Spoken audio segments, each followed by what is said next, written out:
Welcome, everyone. Please join me in the Pledge of Allegiance.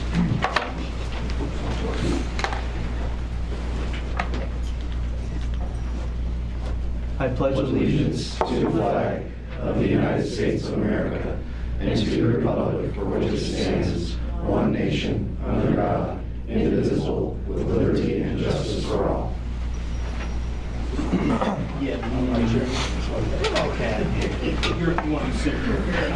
Okay, we'll call the meeting of the Colorado Aeronautical Board to order.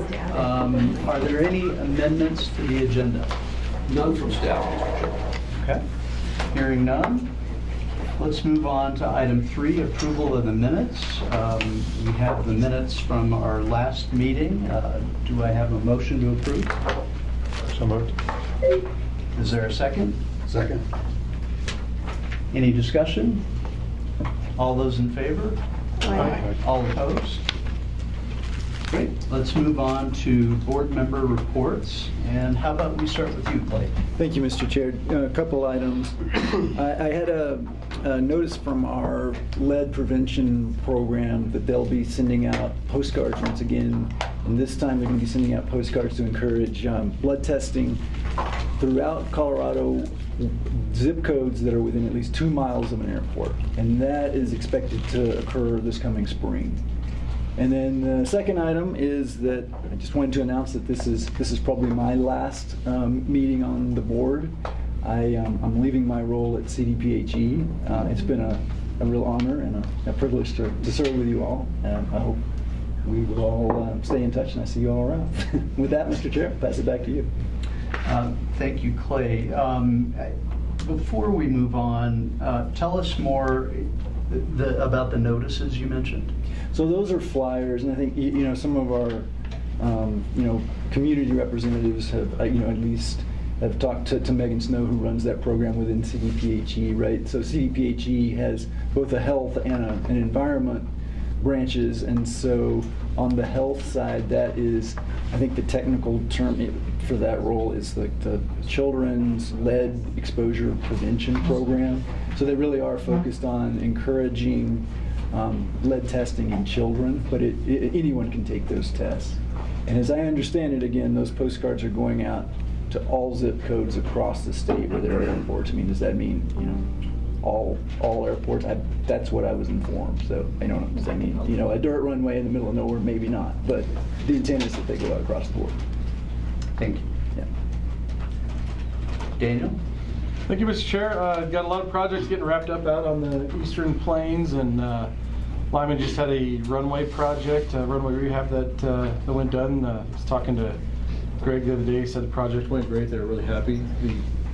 One of the contractors for that was from my hometown, so it's always good to hear they have good experiences with local contractors. That contractor's done a couple projects for Burlington at the airport too, so that was always good to hear.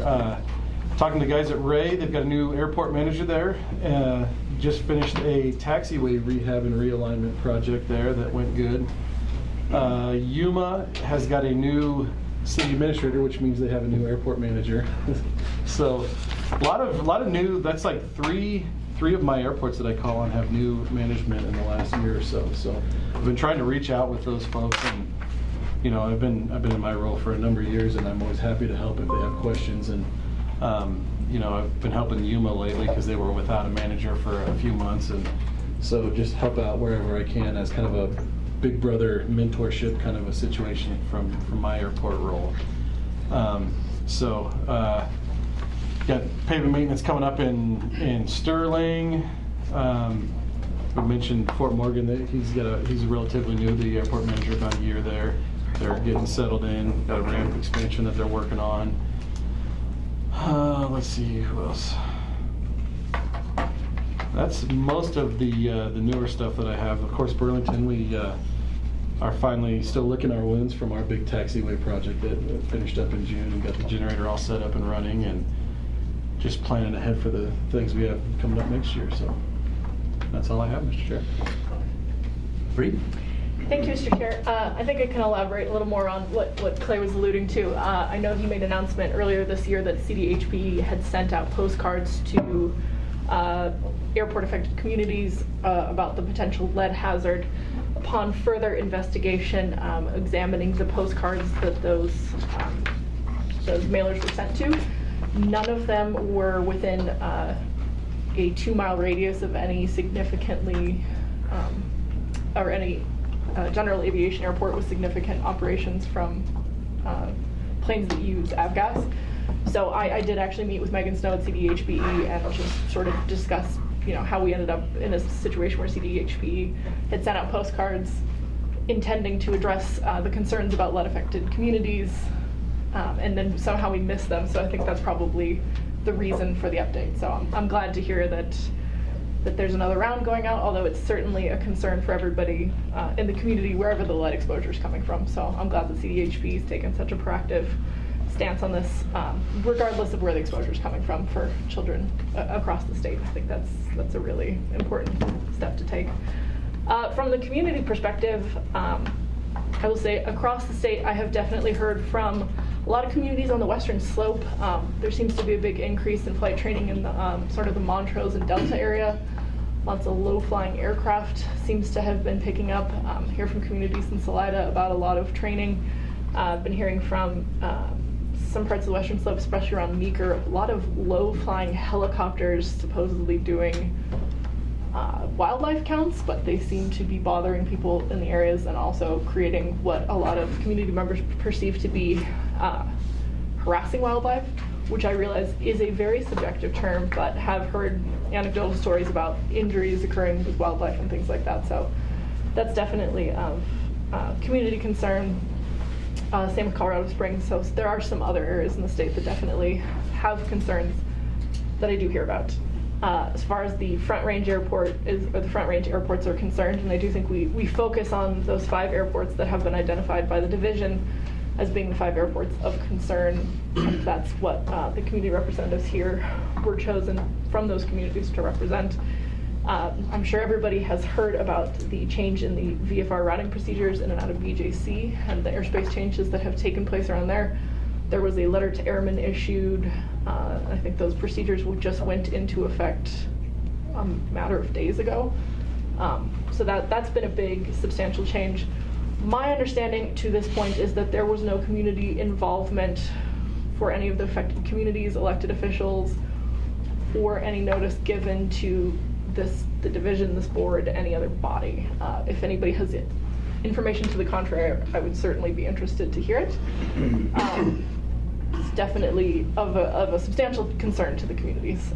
So that is something. I don't have an answer, but I can tell you that is top of the community's minds at this point, which no doubt everybody has heard about, and some people have received letters and things about. So I anticipate that will continue to be an issue going forward, but that is the community's perspective as far as I'm aware of it. So thank you.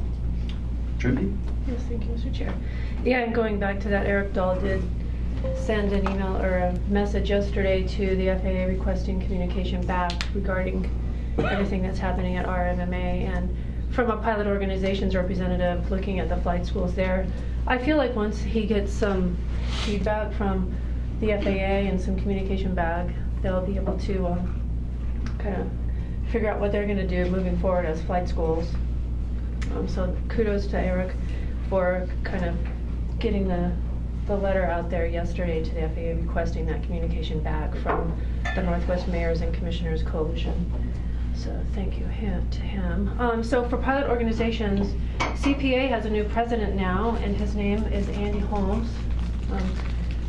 So it's kind of sad because I've known Adrian for a good 10 years, and sad to see him go. But I'm happy to have to know that we have a new president for the organization stepping forward and filling Adrian's role.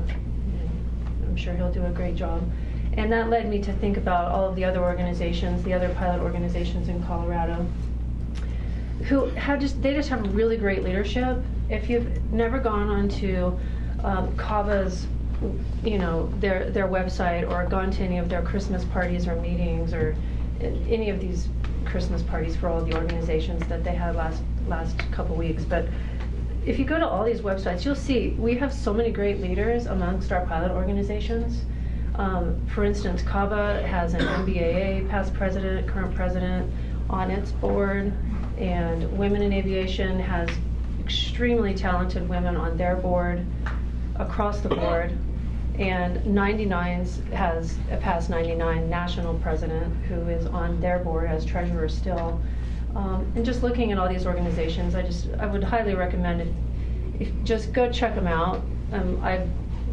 Go to some events, join CPA, get to meet some of these wonderful people who are super great leaders, not only in our state, but across the country for national associations. And just having the new president at CPA made me realize, wow, there are changes going on, and every change is for the better as leadership, transfers amongst all these pilot organizations. It's always just getting better and better, and everybody paves the way for the next person to step up, and it's just highly recommended if you guys want to check any of these organizations out, join these organizations. Anybody listening, they're just great organizations. So CPA, CABA, 99s, Women in Aviation, we have Aviation Historical Society. I think I don't really have any other report aside from that. Just that's it. That's it. Thank you. Trivy. Let's bump over to Commissioner Sumi. I'm going to make this very quick. It is windy. Not a good day to fly. Yes, and I've just been watching to see how people are moving in this wind. And that is my update, sir, for the holidays. Steve? Well, Leslie just stole my update. So just a couple quick items. First, the Colorado Airport Operators Association is trying to get the word out to students that are in an aviation program in Colorado. They have 2 scholarships available, $2,500 each. They need applicants. Anybody that you know, a student that's out there that's interested in that, just send them to the website, which is coloradoairportoperators.org. And they can apply right on that website. It needs to be applied for before the end of the year, so kind of a short time frame here coming up. Just wanted to pass that on particularly. The other is Dave sent out to the board some Denver International Airport news. Just wanted to kind of mention, we've got those information booths in. That was a grant that this board provided to Denver International Airport. Those, believe it or not, kind of explained it before, are not just information booths. They have an operational purpose too. The ones that we had before came from Stapleton, so they have more than served their purpose. These new ones, though, much better. They're ADA compliant, so thanks for anybody that supported that effort. And that concludes my report. Thanks. Kevin? Thank you, Mr. Chair. Nothing. I do wonder about some of the applications that good reminder. Thank you about the scholarships. If there's something that we could do to help push out those types of reminders that there are scholarships that are available. So just organizationally, Dave, maybe your team could think about how we might be able to push something like that, something out, whether through social media or something else. There's a couple young pilots in training that I know that I've shared that with, so hopefully they're good candidates. I do have just from a housekeeping perspective, I need to step out at 3 o'clock, as I've told a couple folks, so my apologies if we are still going, but I'll need to step out for a quick phone call, and we'll return if we're still meeting at that time. Nothing else to report. Thank you. Okay. Mark? Well, coinciding with our meeting today, it's December 17th. This is the 122nd anniversary of Wright Brothers' first flight in Kitty Hawk. Took that 12 horsepower airplane and flew it 120 feet. Where Wright was the first one to fly. And for all of us that are aviation nuts, this is kind of a day to celebrate too. But for me personally, I've had something that happened in my life that makes me smile every December 17th. If you indulge me, I'll share that with you. In January of 2004, I was invited to go speak at the Russian Aviation Academy in St. Petersburg, Russia. I gladly said yes, not thinking or remembering what the weather would be like in January in Russia. But made the trip over and was hosted by Alexander Bransky, who was the president of the academy, and had an opportunity to speak in front of 400 aviation students. And these were people that were destined for the military, but also some of them destined for commercial airlines. My normal 90-minute speech took about 3 hours because of translation. But afterwards, President Dobransky took me on a tour of the academy, and it was kind of what you might expect in a Soviet-era facility. The students all lived there and spent their time while they were being educated. But one of the things that the academy had that was actually very fascinating was a pretty robust museum. So we went around the museum looking at different displays of things that had happened in Russian history, until we came to this one particular display that had an artist rendition of the gentleman that it was about, and this picture of this kind of awkward-looking flying machine that looked more like a flying tractor than anything. And I always screw up this one's name, but the display was about Alexander Fedorov Mozinski, and so I'll just call him Alexander. As of course everything was in Russian, so it was being translated for me. But President Dobransky pointed at him and said, "First powered manned flight." And what he was talking about, this display, as they described it, was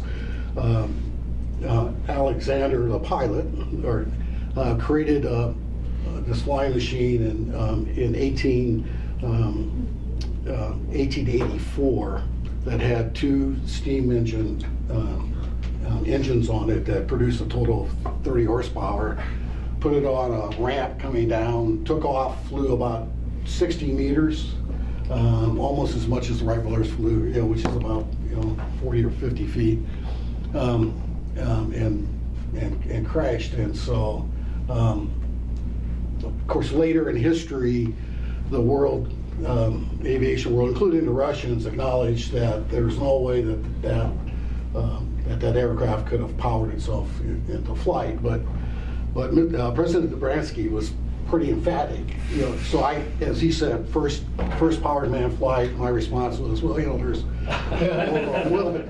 And he interrupted me. He goes, "First manned flight." And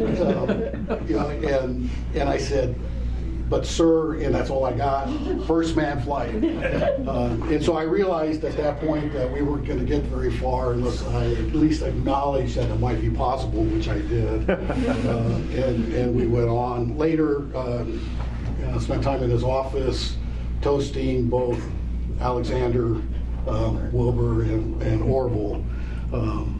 And it was over vodka, of course. And so, but it was a really fun moment that the Russians, some of the Russians still believe that they were first to flight in 1884. And of course, we know that wasn't the case.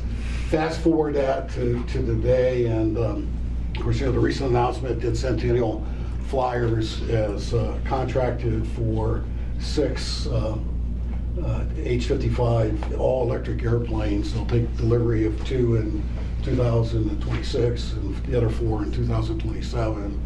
And I think Alexander, Orville, and Wilbur would make really smile about how far all this has come.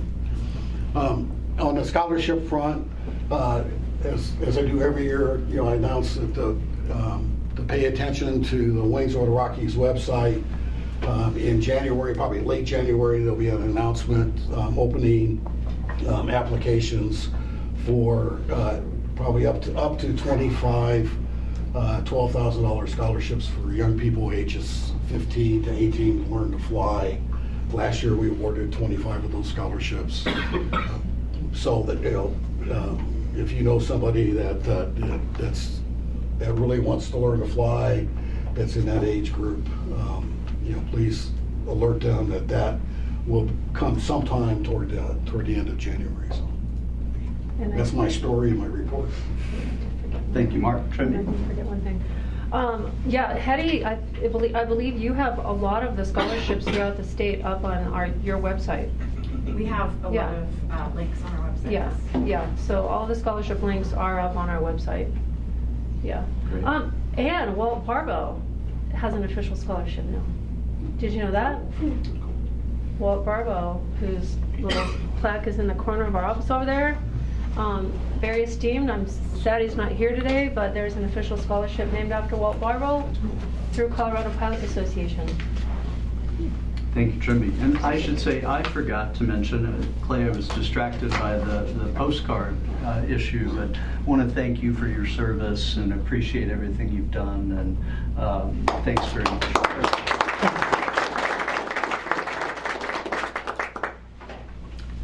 Okay. For my board member report, I just want to thank everyone.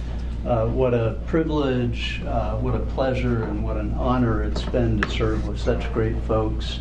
I just can't imagine a more dedicated staff that's been such a pleasure to work with, that has made our jobs as board members so extraordinarily easy. So I want to thank my fellow board members. I want to thank the staff. I want to say so long and not goodbye. Thank you all.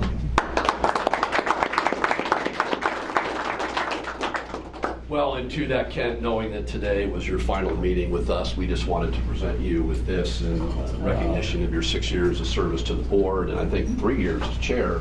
Maybe it's been a pleasure working with you. 2 years, but it's been a lot. Probably been like 4, right? But, anyway, we really just felt like it to you. Oh, you did. Yeah, exactly. Not really, but anyway, on behalf of the division and the cab, thank you so much for all your help. That's so nice.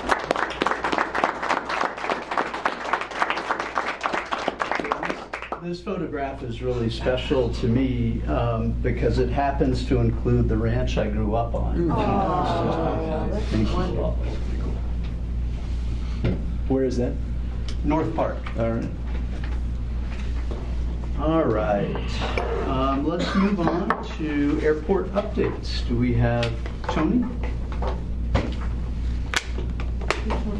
Yeah, he is. Go ahead and jump in there. Good afternoon. This is Tony Vicari, the airport director at the Durango La Plata County Airport. Just here to provide you with a brief update on DRO as we close out 2025 and a couple of pieces that are pertinent to statewide operations. So, Sean, if you could just help me move through the slides here, I'd appreciate it. So, first off, credit to CDOT on the cover photo there, right? We should recognize the great aerial photography that CDOT provides to airports around the state, and that's a great example. So, next slide, please. So just a quick rundown on overall airport metrics. I think many airports in the state of Colorado, certainly on the western slope, have a similar story. It's been another busy year in 2025. Airline passenger traffic here at DRO is up 13% over what was a record-breaking 2024.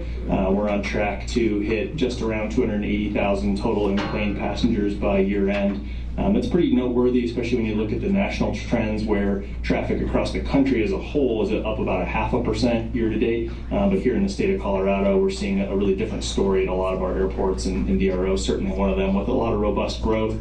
You can see most of the other areas of operation at the airport are up in pretty similar measure, everything from parking lot activity to rental car activity, concession revenue. General aviation fuel flowage is up a sharp 17% year over year as well. Jump to the next slide.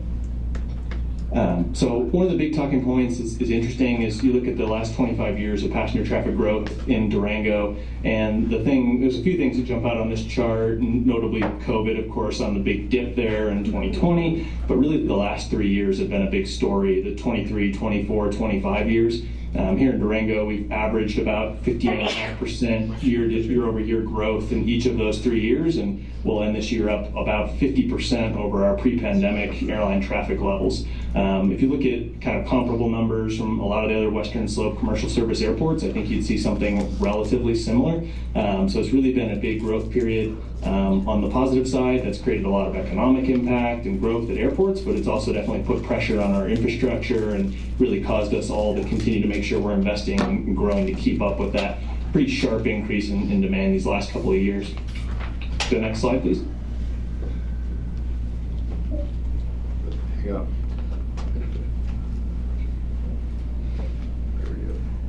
So for those that aren't familiar with the airline network map of Durango, we're served by 2 carriers, United and American. American flies daily to Dallas, Fort Worth, and Phoenix Sky Harbor. United flies daily to Denver International, and then seasonally in the summer to Houston Bush Intercontinental. That summer seasonal service to Houston continues to grow for us. In 2026, that route will be flown for an additional 5-week period starting on Memorial Weekend and running through mid-late August as we continue to expand and push towards a 4th hub that would be open to us on a year-round basis, which is one of our goals to open that up through the United network.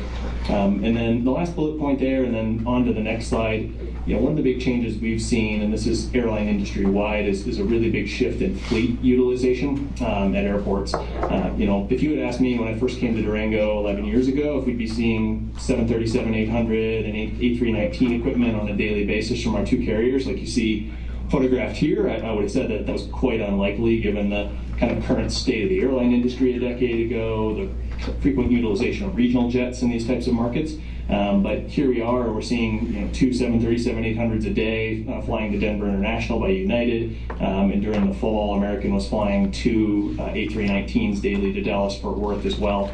That's put a lot of pressure on airports and our airport in general, in particular rather, to manage those surge events. It's a 166-seat aircraft when our terminal facility was built around the concept of 50 to 70-seat aircrafts, which has led to our need to invest in terminal infrastructure in particular, which I got a few slides on here, so if we can jump to the next one.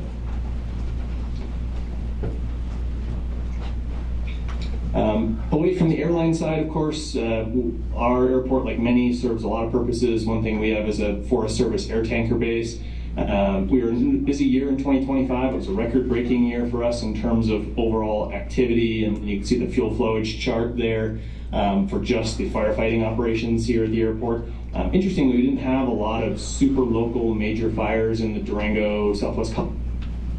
All right, looks like we're back up here. Everybody ready for us to get going again? Yes, please. Can you hear us now? Okay, yep, I got you now. All right, just a couple more slides and I'll wrap up here.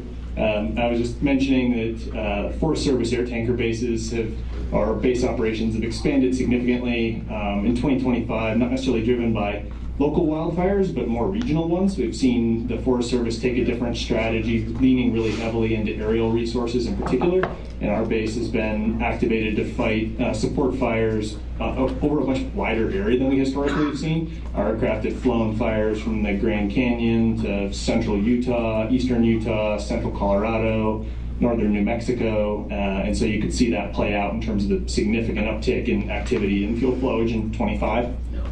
Next slide, please.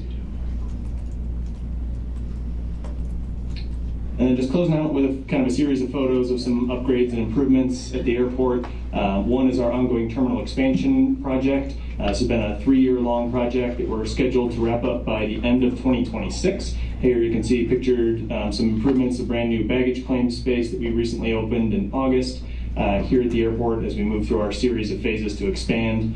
You can click through the next slide or two, which just have a few more photos of the terminal expansion as we continue to progress. Just again, kind of remind the board that the CAB did approve an $8 million state infrastructure bank loan to DRO last year, which is one of the key pieces that allowed us to execute this project in conjunction with a series of federal and state grants. So again, big thank you to the CDOT Aeronautics team and CAB for their support of those loan funds, which have allowed us to expedite some major improvements to the airport, which are very well timed with the significant amount of growth we've seen in our terminal over the last couple of years. And then the last couple, just flip through the last 2 slides, just other quick improvements we've seen. One, continuing to expand parking. As we've expanded the terminal, we have to add vehicle parking. We now have, after this year's projects, a little over 1,300 total public parking spaces at the airport, and it's still not enough. We'll be continuing to add more into 27 and beyond with a series of additional projects. And then I think the last formal slide here is just kind of a reminder that every airport's a little bit unique. Here in Durango, our airport is relatively isolated. We don't have access to central water or sewer. So our airport operates its own water and sewer infrastructure utilities. We treat, administer, and distribute treated water throughout the airport campus and also treat wastewater. This year we got done with a major $2 million upgrade to our wastewater treatment system here in conjunction with CDPHE to get that upgraded to meet current treatment requirements from the state level. So just kind of another reminder that every airport has a unique piece of its operation, and in our case that's often focused on some of the utility management facts that we have. And with that, I think that's my quick update I wanted to share with the board. Thank you, Happy to Tony. take any questions, or otherwise carry on with your meeting. Questions for Tony? Tony, do you charge for parking? Vehicle parking, yes. We currently charge $9 a day for public vehicle parking. Steve, it's cheap. He's gonna get you. Great, thank you. Any other questions? Great, very impressive. Thank you, Tony. Thank you all. Okay, let's go to public comments. I understand we have one signed up. Is that correct? Correct, Mr. Chair. Yes. Okay. Brad? Yes, sir. Good afternoon, board. It's nice to see you. Brad Walker, Town of Superior. A couple things, actually. I took great interest in what Ms. Stotch had to say about open meetings law and how it applies to everyone here. I would strongly encourage the department director to get every one of you a personal email address through the state. If you're communicating using your personal email address and not a state-approved email address, that could possibly open up some legal issues, especially when we consider the issues that we've been encountering up in my neck of the woods, which is the new airport flight paths, as well as Longmont Airport and other issues like encouraging the Town of Superior community enforcement officer to write tickets on pilots. So I really strongly encourage the department chair to make sure each one of you got a state-approved email address. On a personal note, Mr. Holsinger, I'm very disappointed that I never got to get to know you more personally as an outside fly on the wall who just basically comments at these meetings.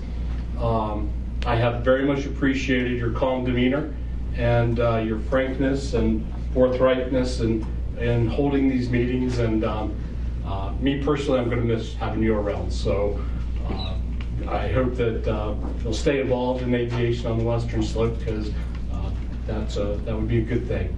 And lastly, Mr. Van Tine, you stole my thunder about today being 122 years. But being from North Carolina and having landed at Kitty Hawk, I will tell you that technically that's not the first flight. There was one flight that was about 15 feet, but we won't count that because, well, 15 feet could have been just using the ramp. But no, today is a great day. It's the 125th anniversary of flight, and I find it very apropos that this meeting's being held on that day. So thanks for your service, Mr. Holsinger, and everyone have a good day. Thank you, Brad. Mr. Chair, before we move on, it looks like we may have missed Angela Pawlicki under board reports. Oh, thank you for that. I'm sorry that we didn't catch that sooner. Angela, my apologies. Please go ahead. No problem at all.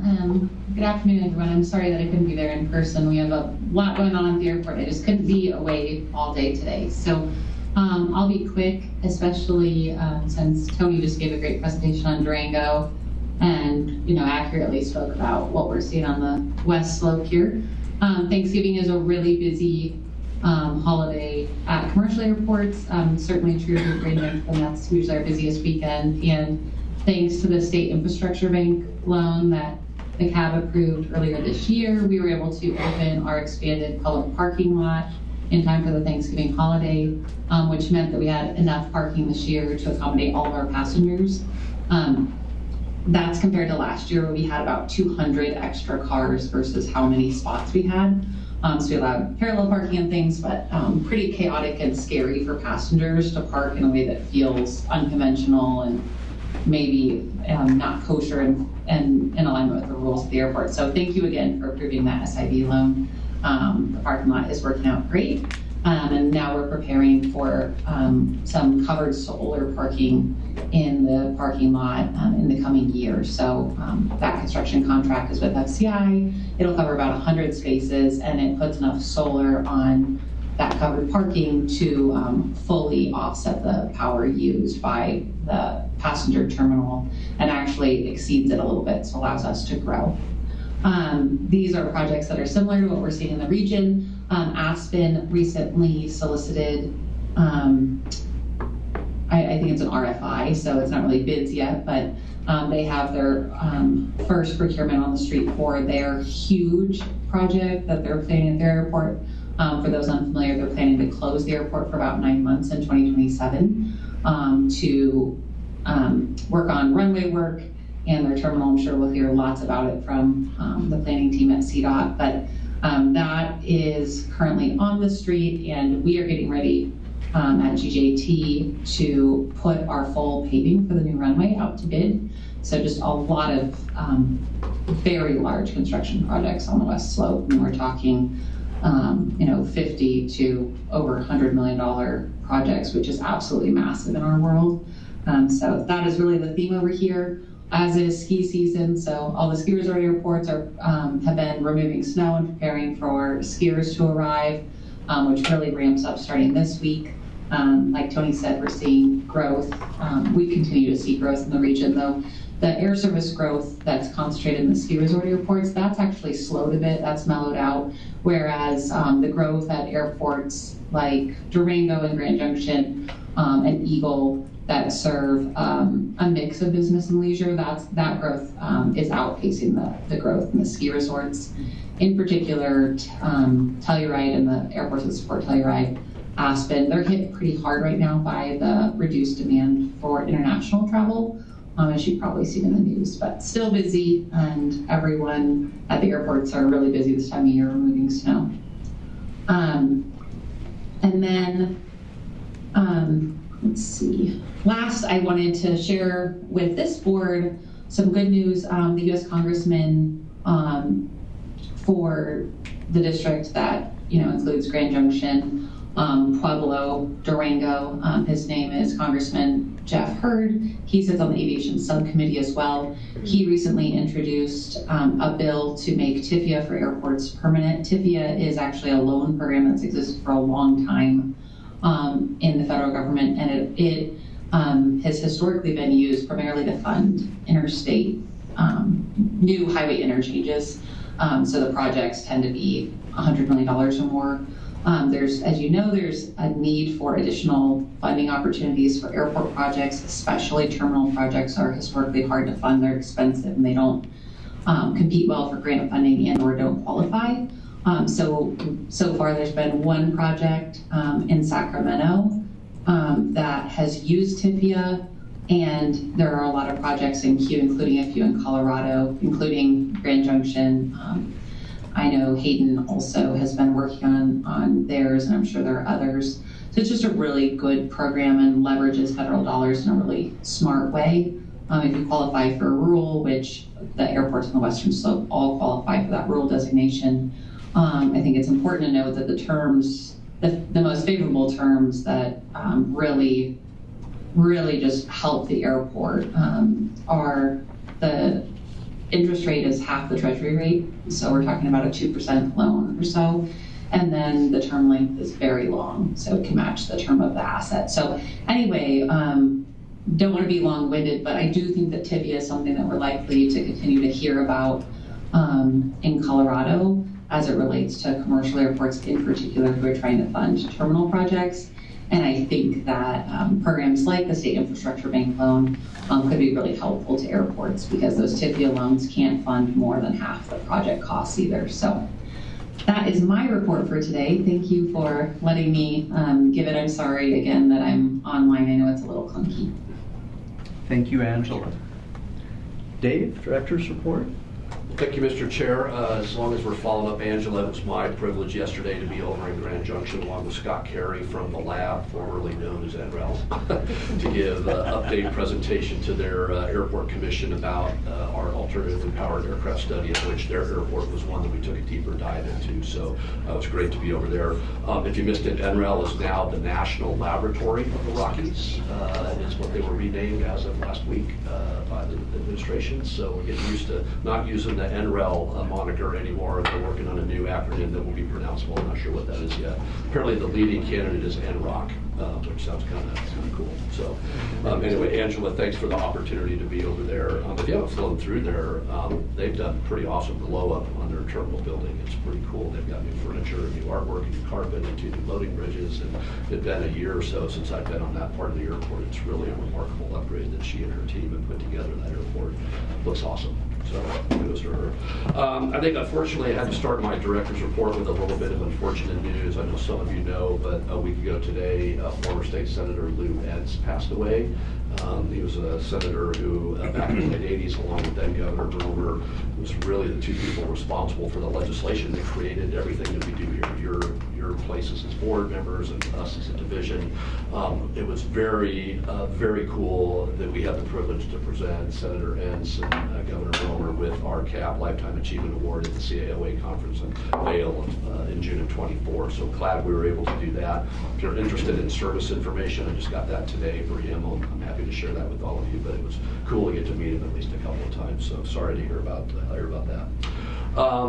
Moving on, as you all know, Kit McLean was recently promoted to be our new planning manager, which created a vacancy to backfill his position. We had a little bit of a hiring freeze imposed statewide by the governor, so we had to kind of wait a few weeks before we could move forward, but we've done that. Applications closed on the 29th of December, and Todd and the planning team are going through, and hopefully by January we'll be able to introduce you to our new aviation planner. So glad to have that. We'll be back to our new full contingent of 10 people, and with that we'll be implementing some of the new organizational things that came with that, with internal employee assignment, as well as a restructuring of the geographic responsibilities statewide with our planning team. So we'll look forward to articulating all of that to you and our stakeholders at CAOA here at the end of January. On here, relative to all your CAB terms, I think as you all know, it's no secret that one of the 2 Western Slope positions currently held by Ken expires Friday. So Ken, again, thank you. The other 2 terms that we have that also expire on the 19th, Commissioner Summy, you're the partial term for one of the Eastern Plains positions, and Bree's initial term as one of our new community members. They both indicated they would like to continue. I've articulated that to the Gov's office. As of today, as of this moment, I have not heard anything from the Governor's office about the new position for the Western Slope vacancy. But as soon as I do, you will all be the first one to know. So standing by to stand by, I think as we would say on that. Last week, it was pretty interesting on Friday. For the first time in my 10 years with the division, I got asked to come down to the legislature's Joint Budget Committee last Friday to testify a little bit about what we do, which is interesting. We don't normally interact with the JBC because we're not general fund appropriated, and they're responsible with the general fund, but they had some questions about how we operate, so it was really cool to go down there with the rest of the CDOT folks. My CDOT counterparts are well versed in that. They go down every year and talk about everything else CDOT has going on. We had 90 minutes allotted for all of CDOT. I was about 40 of that. So it was pretty interesting. That a lot of questions about what we do, where our funding goes, how we're implementing the provisions of House Bill 1235, because one of the new JBC members is Representative Kyle Brown, who of course was the primary sponsor of that bill. So great opportunity to share what we're doing and answer some questions with that committee. So I think my CDOT counterparts were glad I got off the hook on a few things too. So they may invite me to go again. But that was a cool opportunity, and enjoyed sharing what we do with a group of folks that don't always get to hear about what we do in our little division. That's really about it for that, Mr. Chair. Just looking forward to a couple of things on our calendar. We have our NASEO Washington Conference February 25th through 27th Again, I'll be working with Bill. We're going to try to get an audience with some of the FAA's next gen folks to talk about digital towers. We always do over there. And then looking ahead to April, on April 15th, we missed it last year, but we're going to try again to do our joint Aeronautical Board Transportation Commission lunch down at CDOT headquarters so you can meet your counterparts on the highway side. And then lastly, I'll flag for you, June 10th through the 12th, our annual spring conference in Pueblo in conjunction with the CAOA spring conference there. So we will do all that. The one thing I did want to chat with all of you now before I forget is when we send out, we're going to start, Caitlin's going to send out for this whole next year calendar invites for the board meetings. Would you like those to include lunch or start at the actual start time of the meeting? What would you all prefer? We want to make sure you're not confused that you think we move the meetings to 12 and we really still start at Any preferences? Ken doesn't care, right? Probably the actual start. Actual start of the meeting? Right. Okay. Roger that. Caitlin's got a thumbs up back there. So that's it, Mr. Chair, unless there's any more questions. Great. Thank you, Dave. Financial update. Bryce? Thank you, Mr. Chair. So our regular financial update here as we look at the dashboards. Revenue-wise, November's revenue came in at $4.3 million, which is about 6% ahead of forecast of $4 million, and up a little shy of $300,000 from October's revenue. Again, we still are projecting $50 million in revenue forecast for the year. That has not changed. We'll be updating, actually this is the time we would be updating here at the as of Q2. No need, we're still tracking the same way. So things have been relatively stable there as fuel prices have dropped. Activity in Denver still keeps going up. Probably projecting a slight decrease at sometimes, just that formula is going to get out of whack if oil keeps dropping. But until it does, we're still tracking as anticipated on the revenue side. Cash balance, we finished November at $20.4 million. That was a decrease of about $800,000 from October's final number. We're just in the phase of the year where a lot of drawdowns are coming in as the construction season winds down.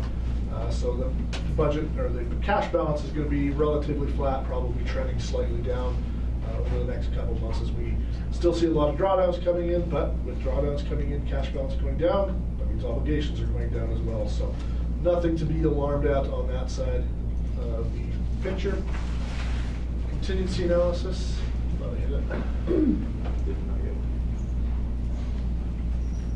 There we go. Again, as we project out there, and again, we're going to see the decline in cash balance there on the blue bar. That's because we flip over as we look 12 months out. We're not having the forecasted revenue. We're sliding into the things that have fallen off over a long-term period. Even in that case, our cash balance remains very healthy to the projected grant program that we have this year, coming up for 2026, and even looking ahead to 2027. As mentioned earlier, current levels of oil are about 55 million barrels a gallon, or $55 per gallon, or per barrel, I should say. And then at Denver, they're averaging about 47.5 million gallons monthly over the past 12 months. So certainly ahead of our worst case forecast and numbers that are quite healthy.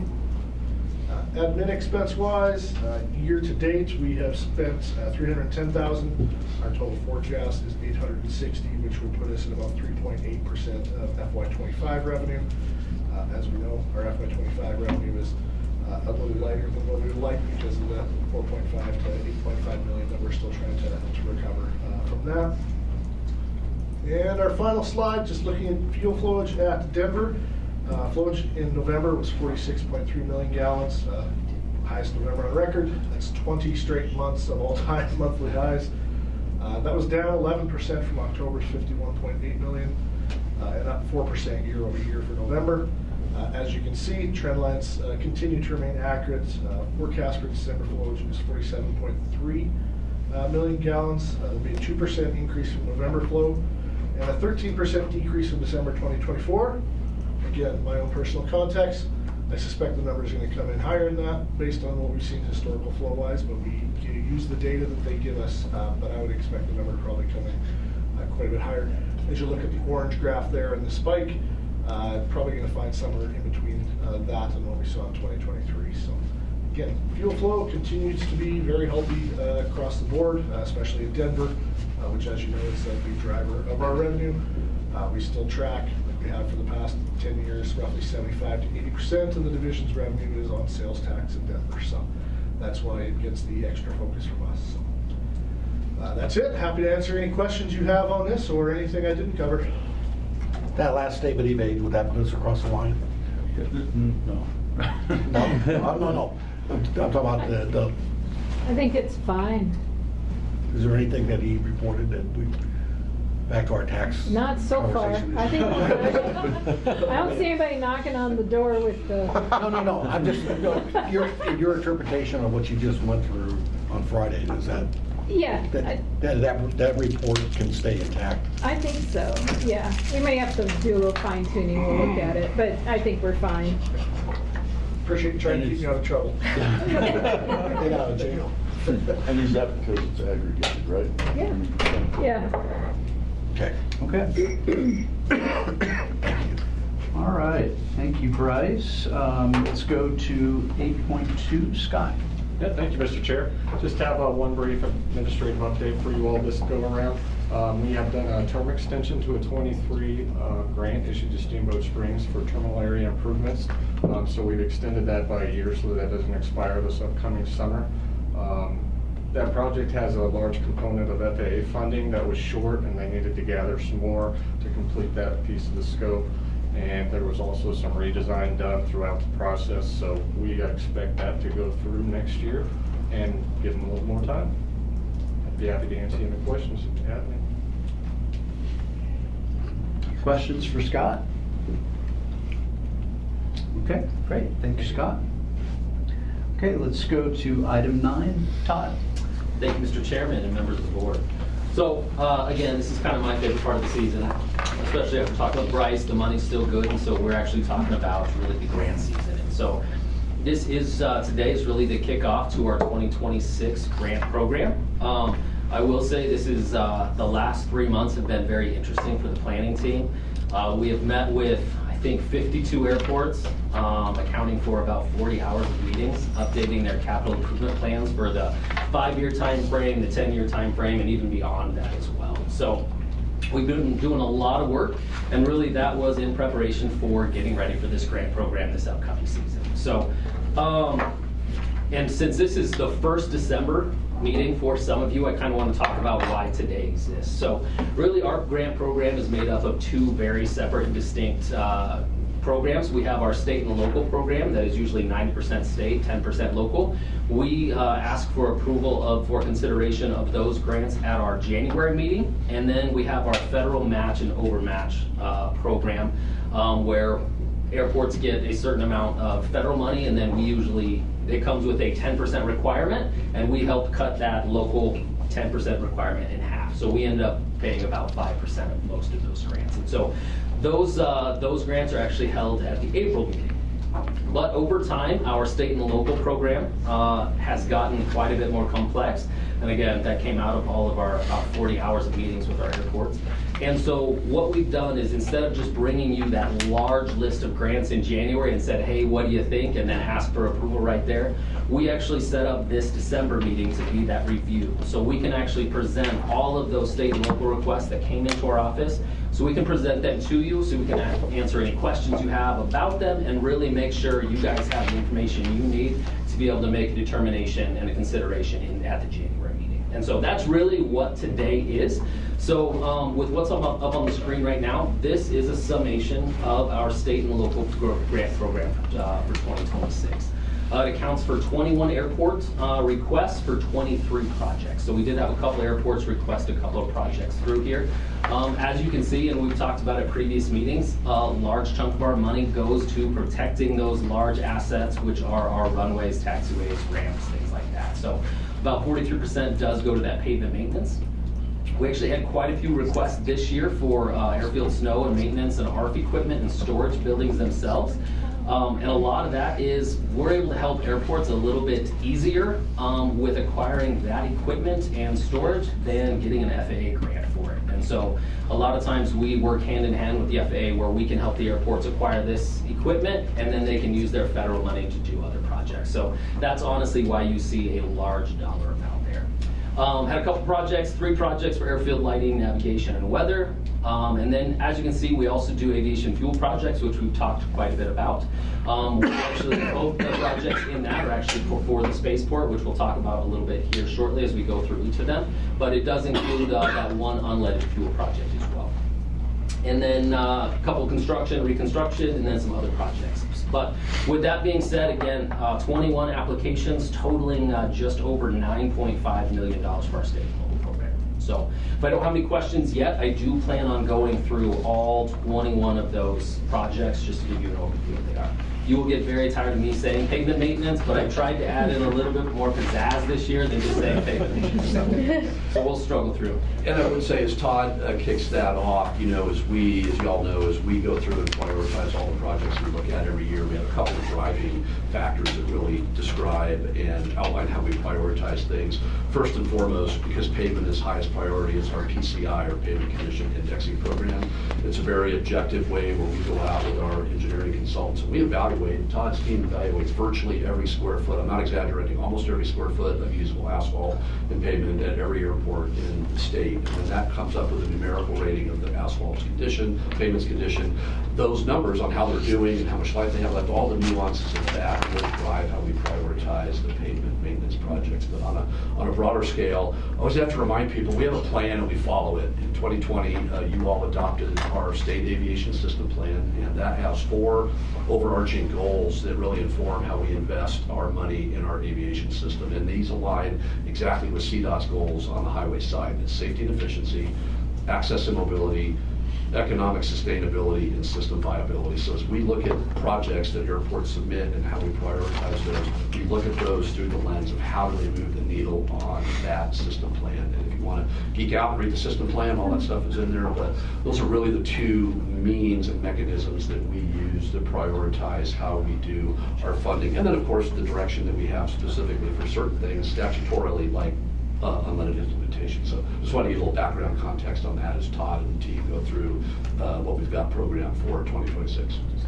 Do we link the actual grant applications anywhere available either for the board or for the public? They are not. We summarize them in the annual report. That's usually where they'll be, and it does show each airport and how much they get, but we've not necessarily provided the applications themselves to the public. Can I ask, before we go into this line by line, Absolutely. the breakdown for the sort of punting on the second round of unleaded fuel infrastructure projects? We'll cover that on the next agenda. Okay, Yep. I just wasn't sure if we were now going into the. No, I'll cover that in detail next. Okay. It'll make a lot of sense, I hope. So, yeah, you got it. And then, well, maybe this is now or maybe this is later, but I know I brought up at the last meeting, the money that we've held effectively in reserve for BJC for the unleaded fuel match. My understanding is from talking to them last week that they still haven't taken delivery of their unleaded fuel tank. So I'm curious, does that get rolled over into next year since they still don't have unleaded fuel infrastructure? Which, elaborate on that wherever it is. Great question. Yes, I'm for- happy to answer that. Typically, our grants have a 3-year lifespan. The airports are expected to expend the funding within 3 years of being awarded the grant. So it's really not a reserve. It's what we would call an obligation out of our cash fund. So that was a question I got asked at JDC, how much is in your cash fund? Well, it's about $20.4 million as of the end of November. But that's not free money just sitting there, all of it, but about $800,000, $900,000 is allocated to either existing grants like that one or grants like this that we've got programmed for next year. So we do hold those, and we did award those early, knowing that within that 3-year window they would be drawing down that program. I think in this one I was more talking not the tank itself, but the money that was supposed to subsidy Same fuel thing. purchases. Yep, Okay. we treat that just like an infrastructure grant, same 3-year time frame. And then just like we'll talk about with the unleaded, Centennial's not fully allocated their first grant. Once that one is fully expended, they'll roll over into their second. Yep, that was the exact reason we did not get an additional subsidy grant from Rocky Mountain Metro. That will still be in place, and we're excited to use it as well. Exactly. Okay. Cool. Okay. As I go through these next 21 slides, please feel free to interrupt me, ask questions along the way, tell me you're tired of hearing about pavement maintenance. I'm totally fine with all of it. Sorry to interrupt. I'm going to make Yeah. one quick mention based on that technical problem we had. It's going to happen again in 6 minutes and 21 seconds. So whoever's out in Zoom land, stay put. we'll rejoin back in and we'll see you for 40 more minutes and we'll do it again. So, so thanks for sticking around with us. Sorry for the problems here. The basic level of Zoom is not awesome. I apologize for that. Apologies, we've not had that issue with this meeting before, so I'm sorry. Okay, well, I have 5 minutes and 51 seconds. Okay, we'll jump into the first one. Oh, sorry. Okay, go for it. So first one is the astronaut Kent Rominger Airport down in Del Norte. We got an application from them for $207,000 to construct a snow removal equipment building. And this is one I will stick on just for a little bit. This is one of those small, non-NIPIAS airports. I call it small because when I started 13 years ago, it looked very different than it does today. Since then, I believe they have put up probably over 30 to 40 hangars on this airport. And they're getting ready to put in a snow removal equipment building, and they are actually looking to get, they'll probably be putting in an SIB application to create 2 more taxi lanes so they can continue building hangars here in the very near future. So this is one of those airports that I like to gloat about a little bit. This is one of the, they are going crazy at that airport. It's amazing to see the local support around this airport of all the great things it's doing. So again, quick, $207,000 for a snow removal equipment building at Del Norte. Next one is Boulder. So we got an application for them for $450,000 for airfield pavement maintenance. The FAA actually rebuilt their runway back in 2020. That was one of the COVID grants. And so this will be that first application of a pavement maintenance to keep that runway and taxiway in as good a shape as possible to, again, maintain that investment the FAA put into that piece of pavement. Next is Centennial Airport. They actually have a couple projects that they sent our way. The first one was some airfield maintenance equipment. They are looking to purchase an airfield sweeper and a tractor and mower, accounting for $513,000 of state funding.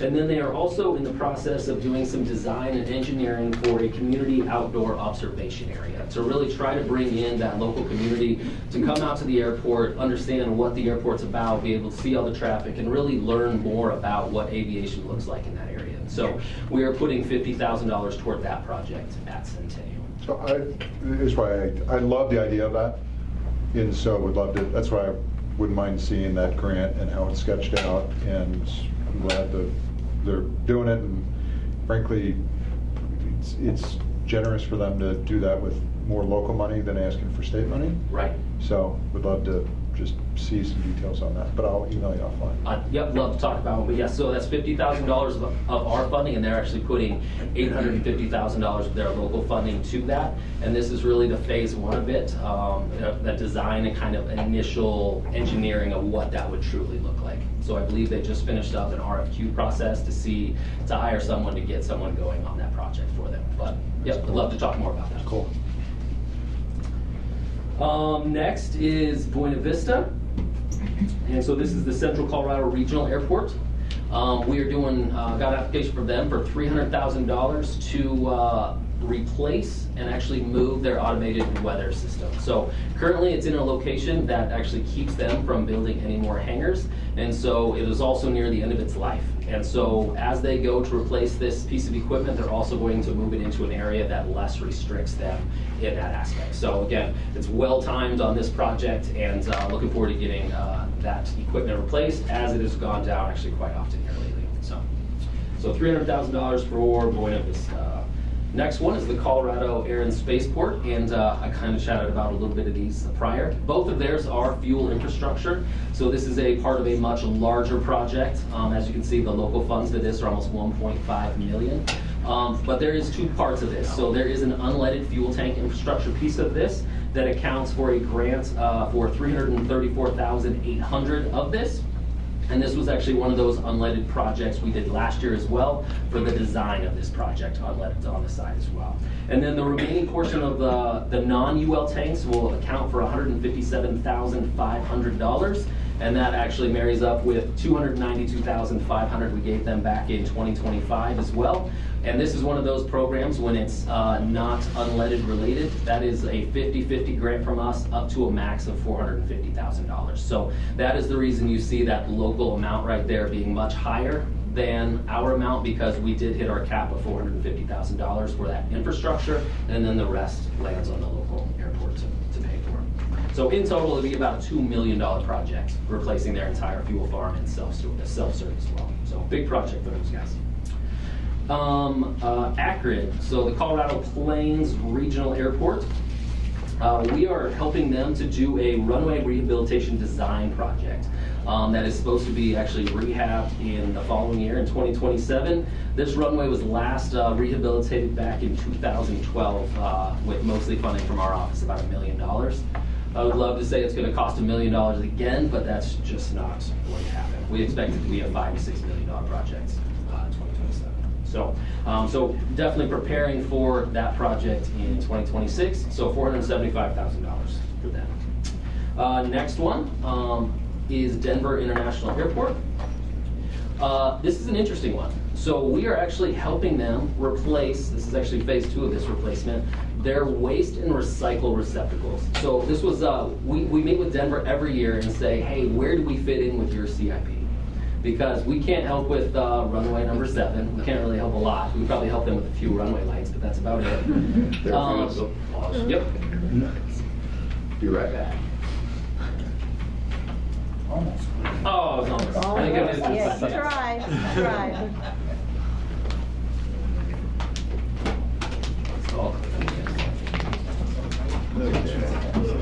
I know what key checks was his basic key checks. Obviously, I need to. I know, right? I don't even know where that picture goes. No, and what sucks, we were less than 45 minutes. So 45 minutes is... 40 to 30 minutes. Make it 45 at 40 for some reason. Exactly. I remember that during COVID. It was like, well, we're going to be quick. Yeah, we're going to be very quick. Be efficient.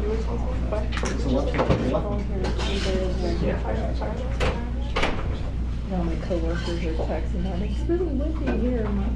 We back on, Sean? Yeah, we're back. Okay, cool. Okay, I will continue. I can see one. So back to Denver again. When they just talked about replacing the information booths that were from Stapleton, the trash cans were not from Stapleton, but they were brand new when the airport opened, and it was an odd. You had 3 different places you could place your trash, and you had to kind of decide what was what, and hopefully you sent in the right thing. So what they are doing is they're in a process of replacing all those receptacles throughout the entire airport, which is a huge undertaking.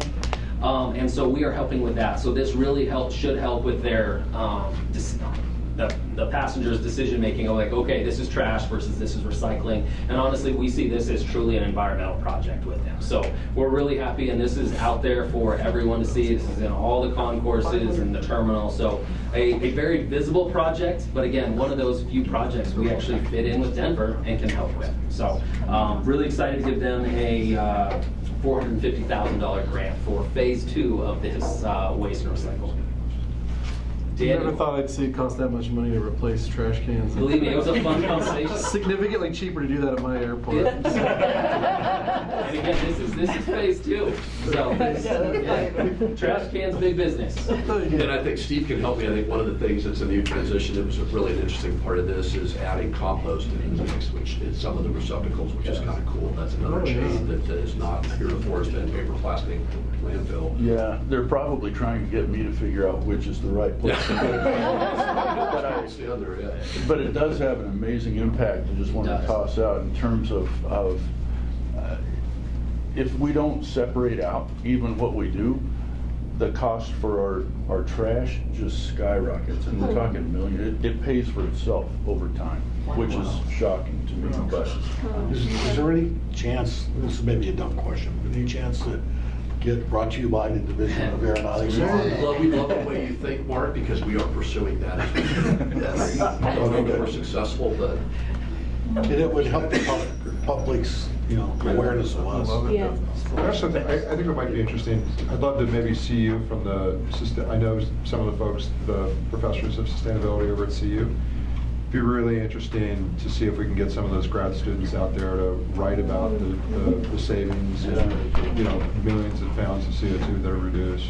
it would be interesting. So would that be, who, if I wanted to introduce one of the professors would that be you, or should I do it right through Dave? Scott Morrissey, either way, Scott Morrissey would be a great one to start with out there. I can get you in touch with him, or you guys probably. Yeah, if you reach out to Dave, and then we'll get you hooked up. We'll Okay. get you directly to Scott. I know Scott as well, so. Yeah, those kids are always looking for something interesting to write about, so that would be a great project. Yeah, so it was just a fun one to even talk about, and say, hey, we're replacing trash cans.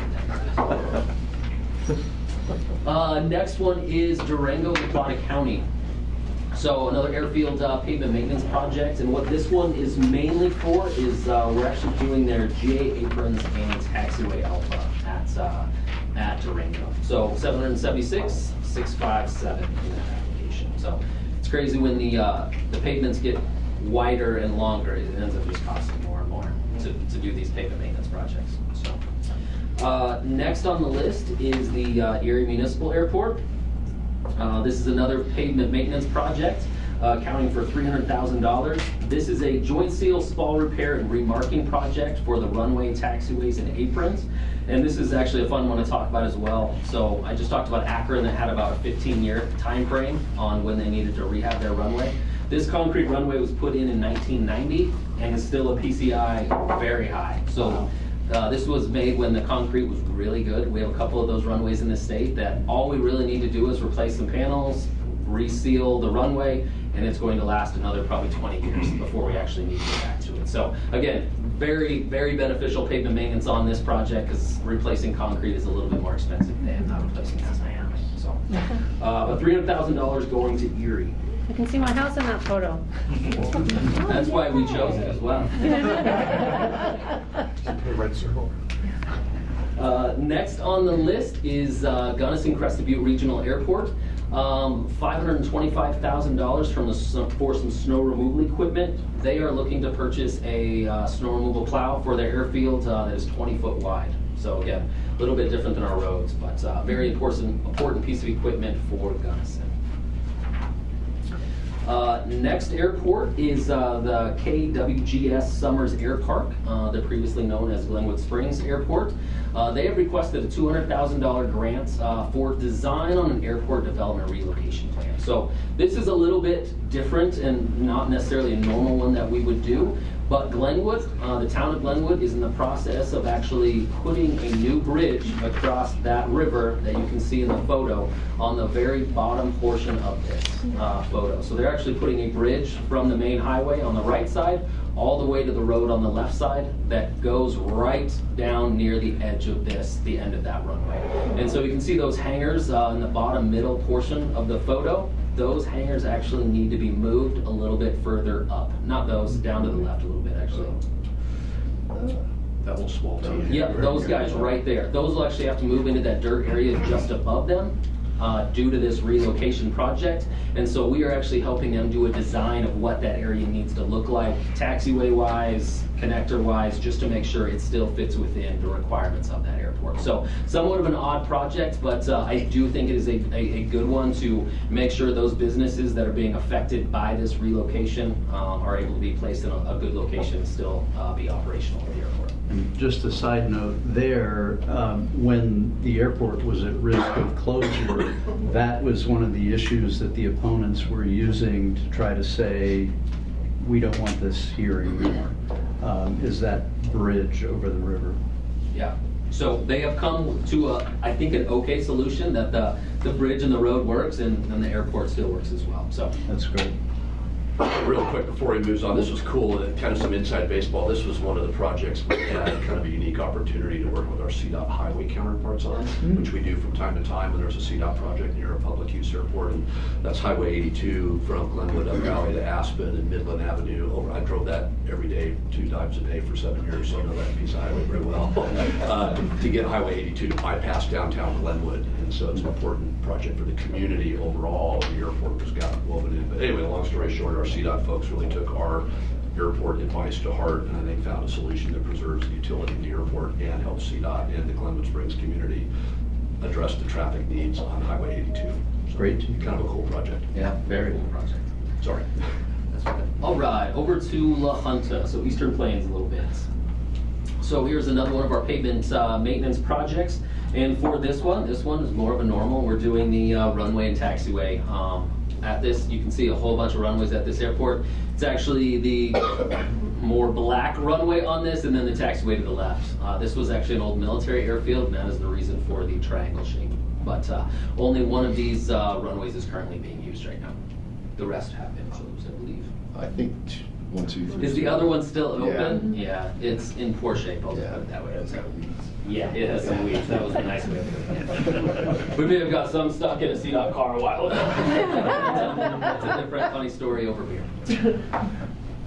Next airport is the Creed Airport down in the Mineral County Memorial. This is a $350,000 request for airfield pavement maintenance again. This was actually one of those runways we rehabbed with our funding back in 2022, and so we're looking to get a big pavement maintenance project done there to maintain that asset that we helped build as well. So, pretty important project down there. And this is another one of those small airports that is going gangbusters as well. They actually got a grant from us last year to purchase that piece of property right there by the hangars that looks like just a dirt pile right now. And so they will be expanding that area and putting in a whole bunch more hangars here in the very near future. So pretty cool to see this small little airport grow. And again, the local community sees this as such a huge asset, because once we redid that runway, they were able to get their Flight for Lives back in, and they have really seen a lot of interest at this airport lately. So pretty cool project down at a very rural airport. Before you turn the page, I think, did you skip over Haxton? Maybe. We were talking about Haxton. Why is that not? You also skipped over Fort Morgan. Eagle eyes. I will talk about them. We'll do Fort Morgan. We may not have a picture, and somehow I swore I went through every one of these. Yeah. We'll talk Fort Morgan. Great catch. We are doing a airfield pavement maintenance project there for accounting for $300,000, and that does account for their runway and taxiway system. This is another one of our newer runways in the system. I believe it was built probably 8-ish years ago. It was actually moved. It was relocated 8-ish years ago, and so this will do the runway, taxiway, and ramp at that airport. They also have a large apron expansion project going on. So, and Haxton, also another cool little non-Nipias airport, kind of out on the Eastern Plains. We are helping them do a helipad lighting and airfield marking project. Again, this airport rarely asks for money. This is an airport I actually went to Holyoke and said, hey, can we have your lights you're replacing? And now Haxton has lighting as well. And so they rarely ask us for a lot of money, but they just put in a ramp last year, and now they would like to put lighting around it and the helipad itself so that they can get those Flight for Life aircraft in overnight.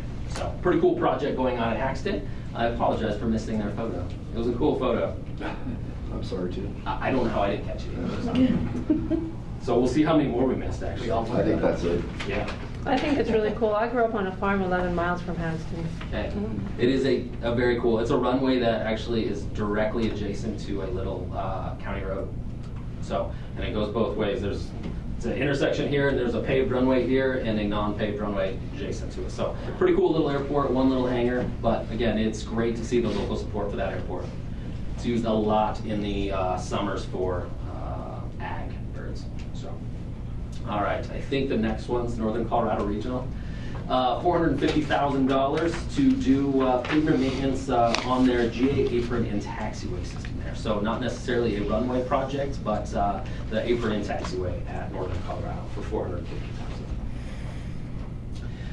Paonia, this is another very small airport, kind of western slope out by Delta, out by Montrose area.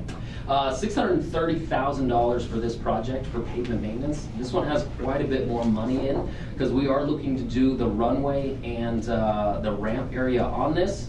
And this is actually a follow-up to a project last year that had to do some runway stabilization. This is when you actually are on the airport, the slopes go down very quickly on the edge of the runway, and they were having some erosion issues to the point where the runway was going to start falling off the hill.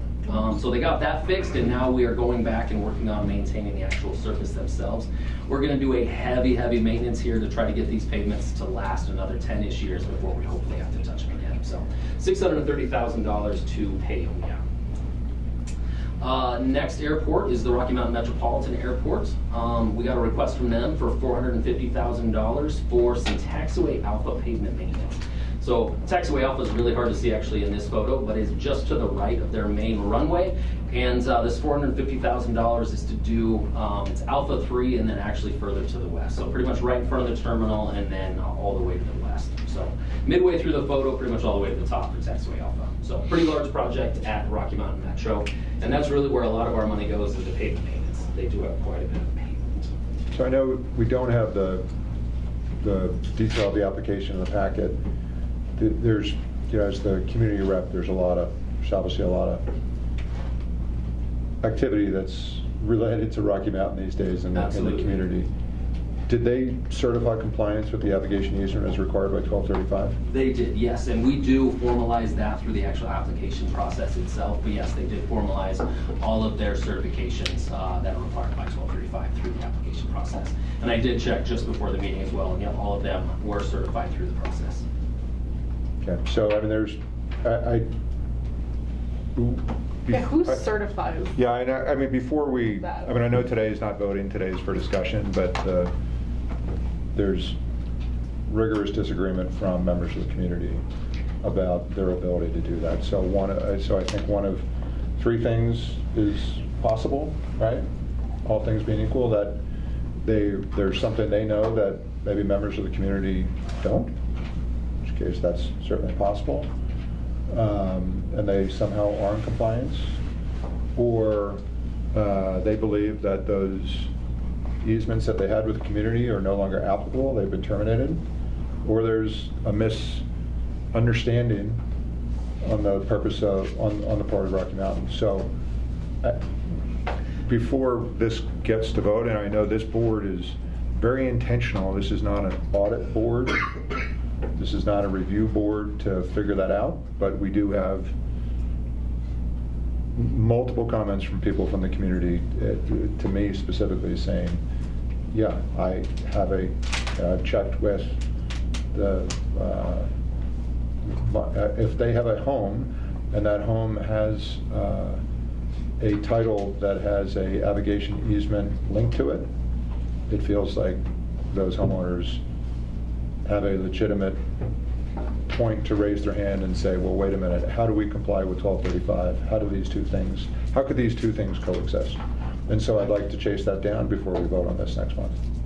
Okay, begin. I think the problem we have, Kevin, is that on the application to us, we ask them, it's black and white, we ask them to certify that they are in compliance, which they've done. We don't go circling back to say, are you sure?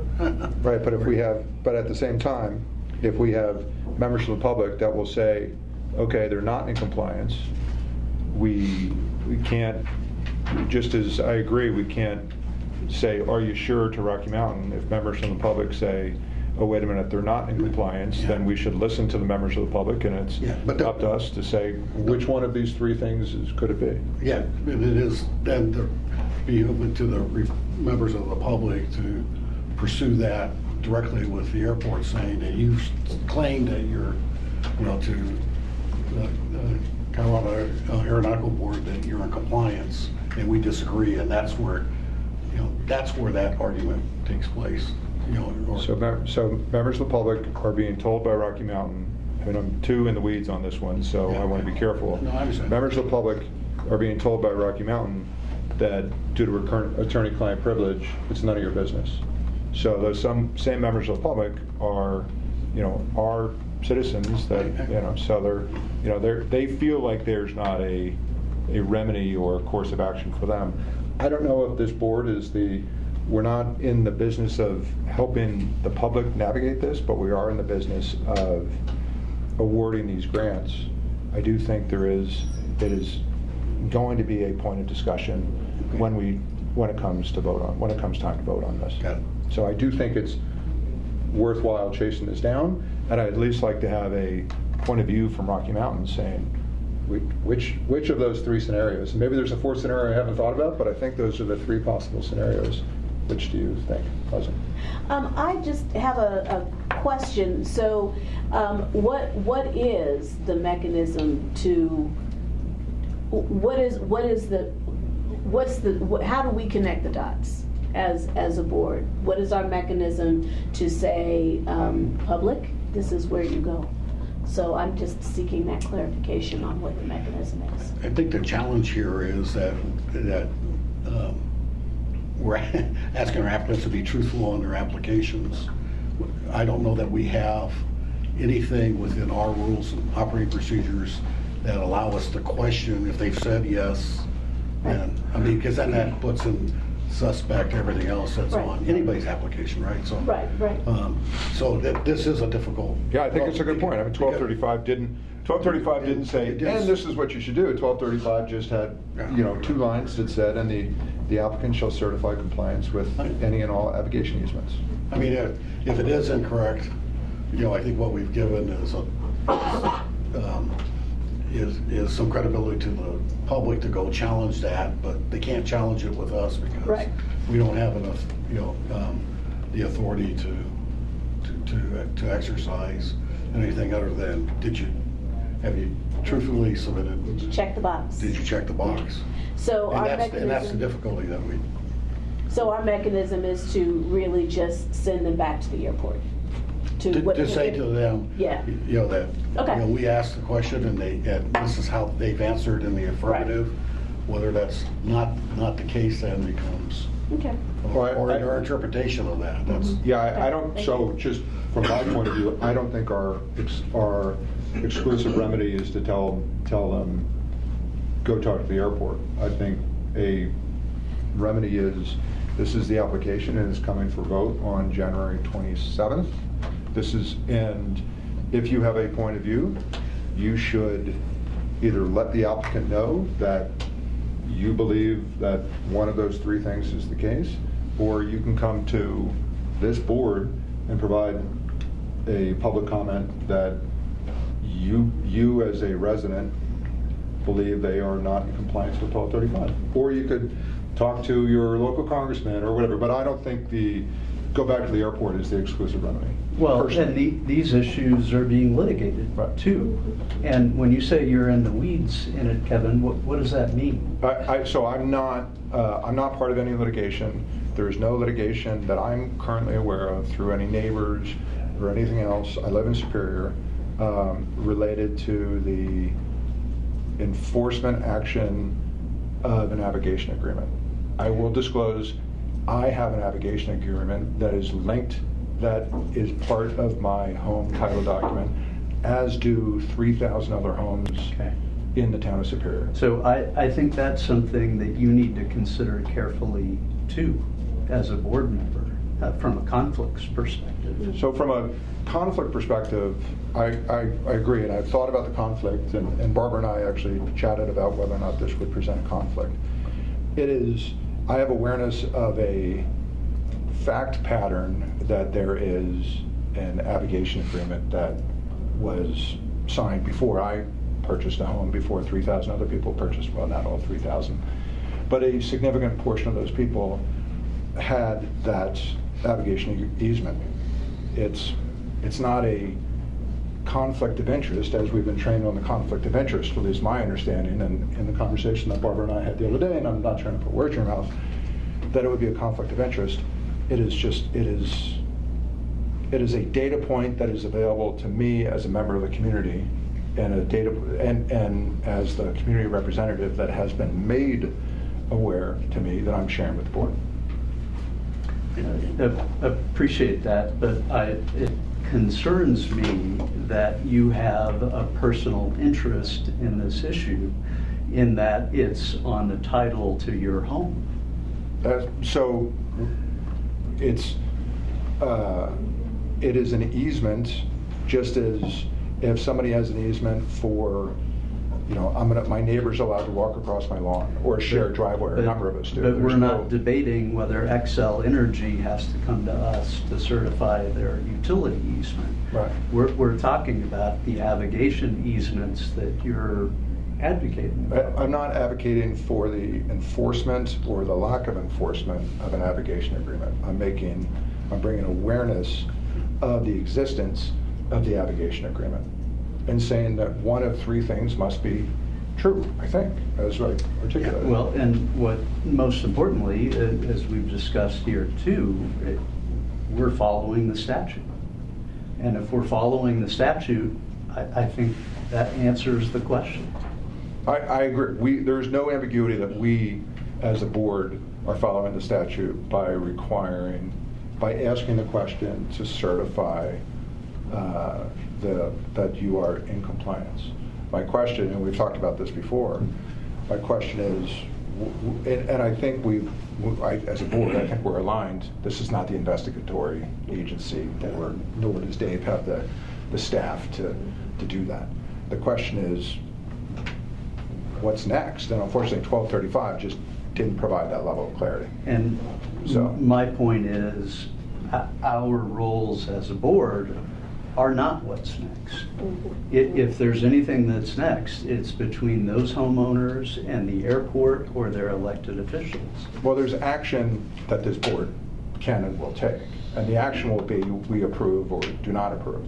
And if we find that the application is, just as somebody disagrees with, I love the idea of the recycling, and I think that's great. But if somebody says, no, that's not that's not where I think the money should go, then somebody on the board has the ability to say, no, I'm sorry, I'm going to vote no on that one, or I don't think that's a good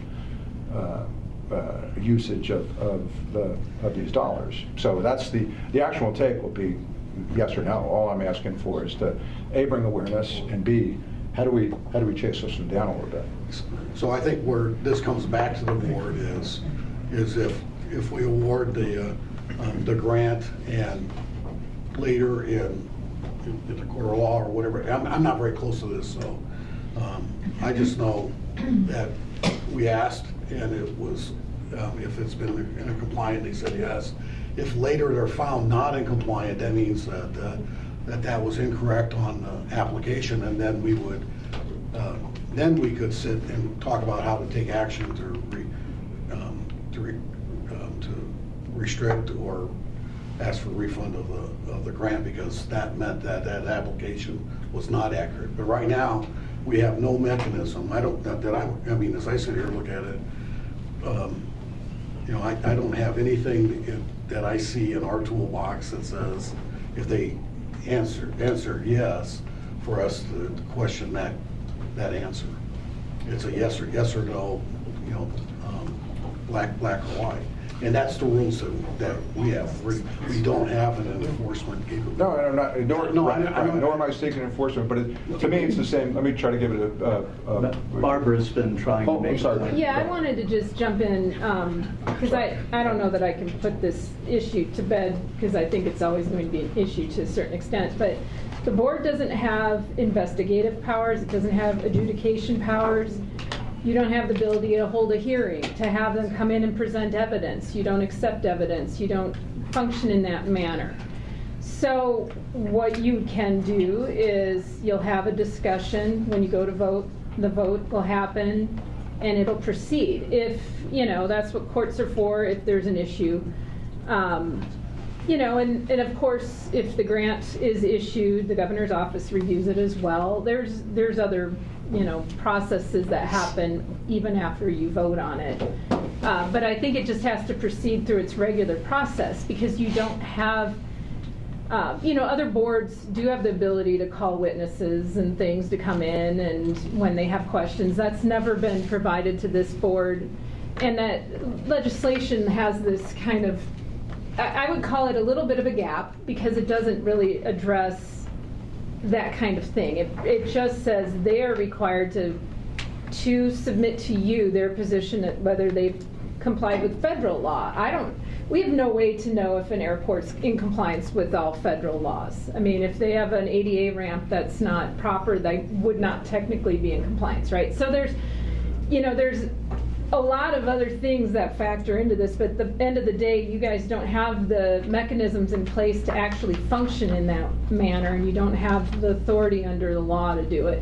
So all you can do is, you have to kind of take what they give you and you go with that. And then you vote on it. And if the vote says yes, then it proceeds to the next step in the process.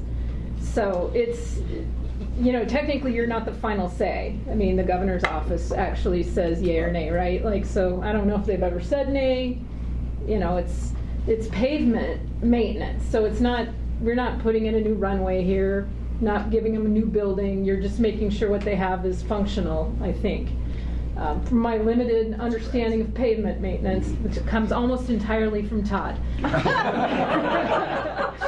So, I understand. I absolutely understand the concerns. That's the reason you're on the board.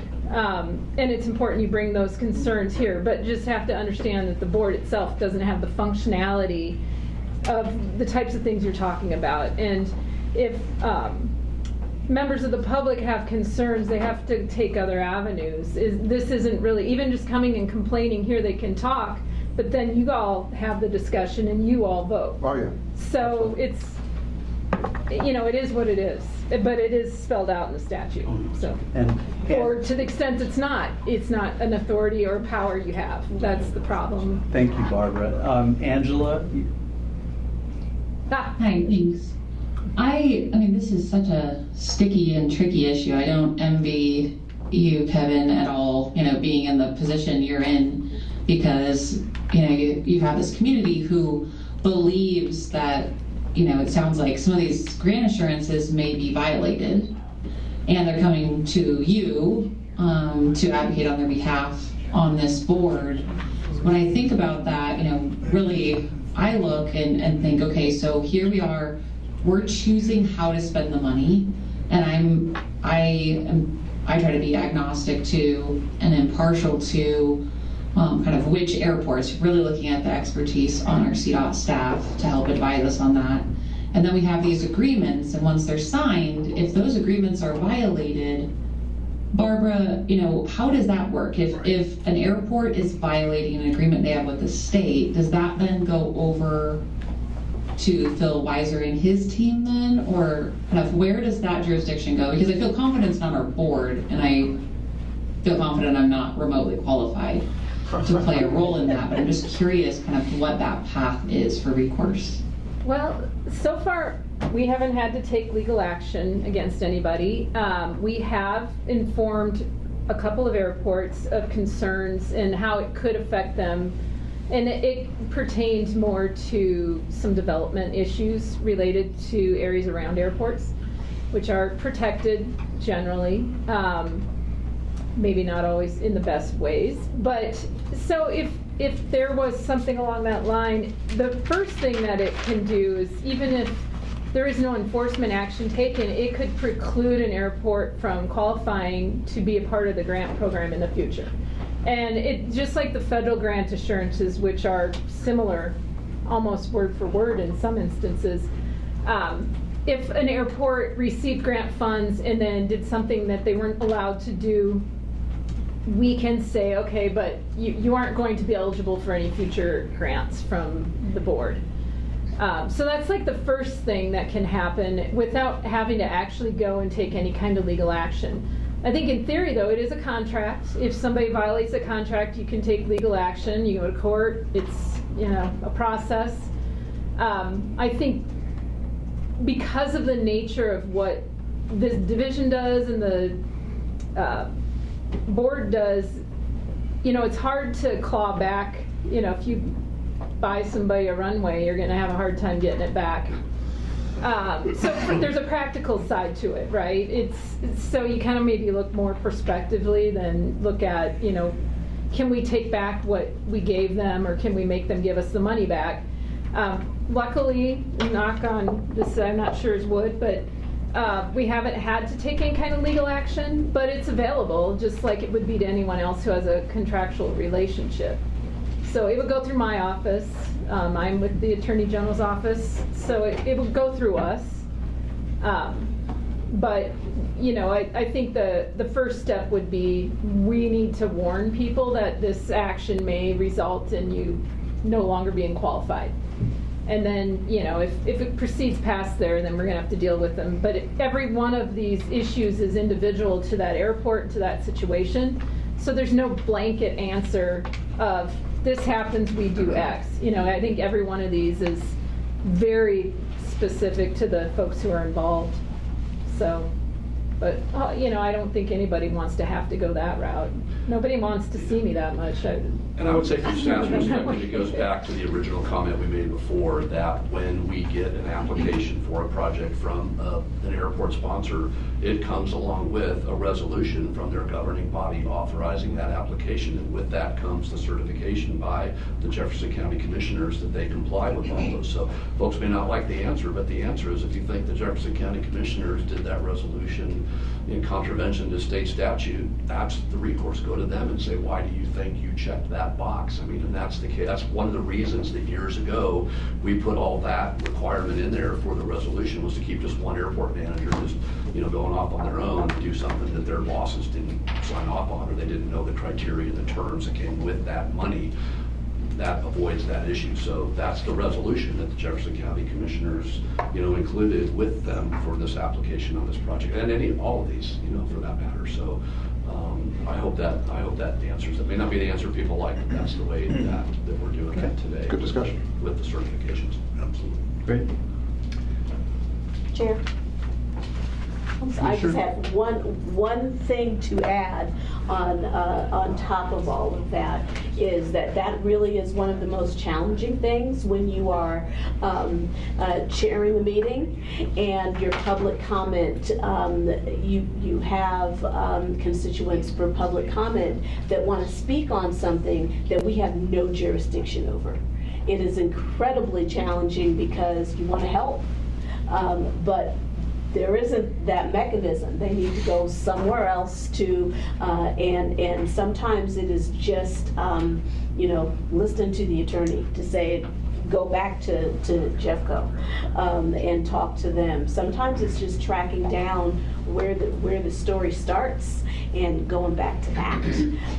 But I just wanted to add that, because, you know, I do hear that the passion and the concern, but knowing that this isn't the body to do that it's a balance and it's a challenge, but I'm fairly certain that everybody here is going to do what's best for the board and for the constituents that count on the work that we do. Okay. Thank you very much. Thanks, Commissioner. Todd? Thank you, Mr. Chairman. So I will warn people again, I'm down 4 minutes. I have 4 more slides. Listen, that was Kevin's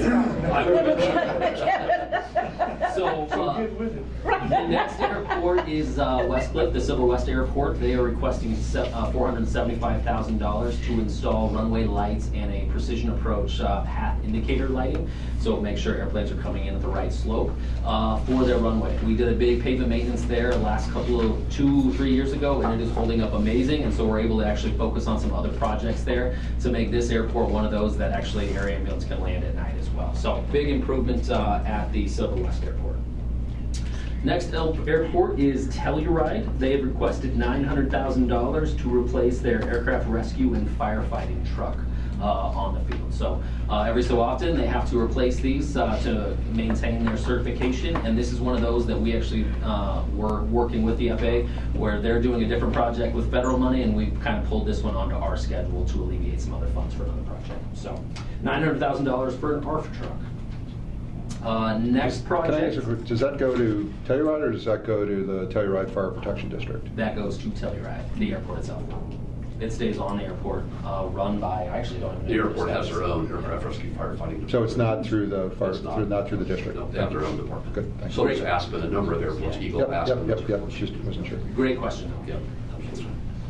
Hayden, the Yampa Valley Regional Airport, has requested $850,000 for some snow removal equipment. That $850,000 will help to fund 2 of those 20-foot snow plows that I talked about to a previous airport. So that sums up all 21 of those applications. And then if we go to the next slide, again, my favorite slide, this sums up the whole thing. Like Bryce, I can actually talk in summation of things and be legal. So again, these 21 airports are looking for just over $9.5 million. And along with the local funding of $3.6 million, comes to a total project amount of just over $13 million. So again, my favorite map here shows that these grants are all over the state, which is pretty cool. And again, this is just round one. Round two, the federal match and overmatch program will be taken care of in April, and we are expecting around a $6.5 million program for April to get up to that $16 million total amount Bryce let me play with back in August. So I would be happy to answer any questions you guys have about those applications. And again, in the meantime, between now and the next meeting, if you have questions, by all means, run those questions through Dave, and we'll make sure we can get those answered, because we want to make sure you have the information you need at the January meeting for consideration. So thank you. Thank you, Todd. Is this where you would answer Bree's question about second round? That is the next agenda. Okay. That one's Dave. Yeah. Okay, thank you. Do we want to run out the 4 minutes? We'll have and minute to 6:15 now. We might as well take a break, because mine's going to take Yeah. longer than that. Okay. So we can take. Yep, shall we take a quick break?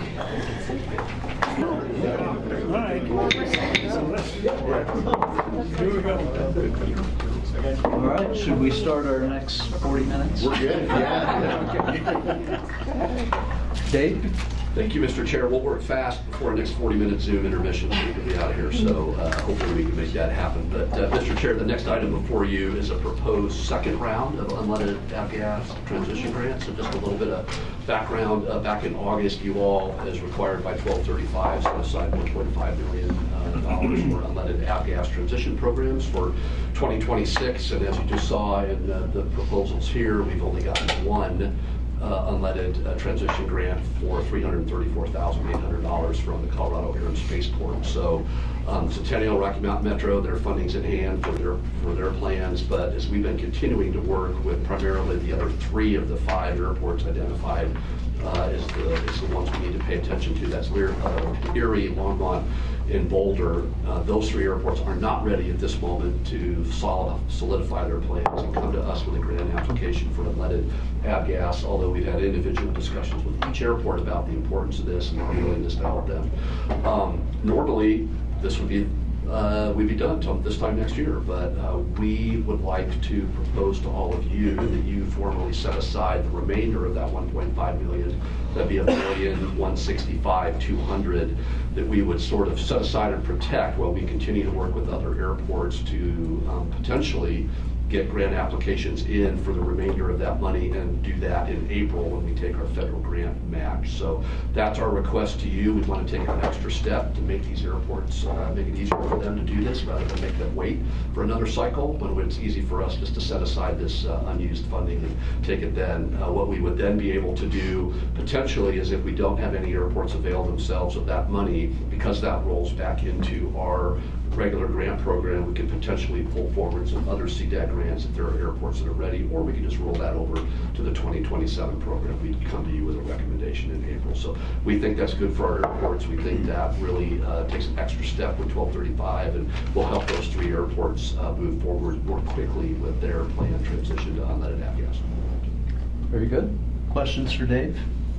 I'm just curious, and I'm not like trying to call anybody out specifically here. I've talked to a lot of people around the state about sort of what's getting in the way of them making the transition, because to me, hey, here's money.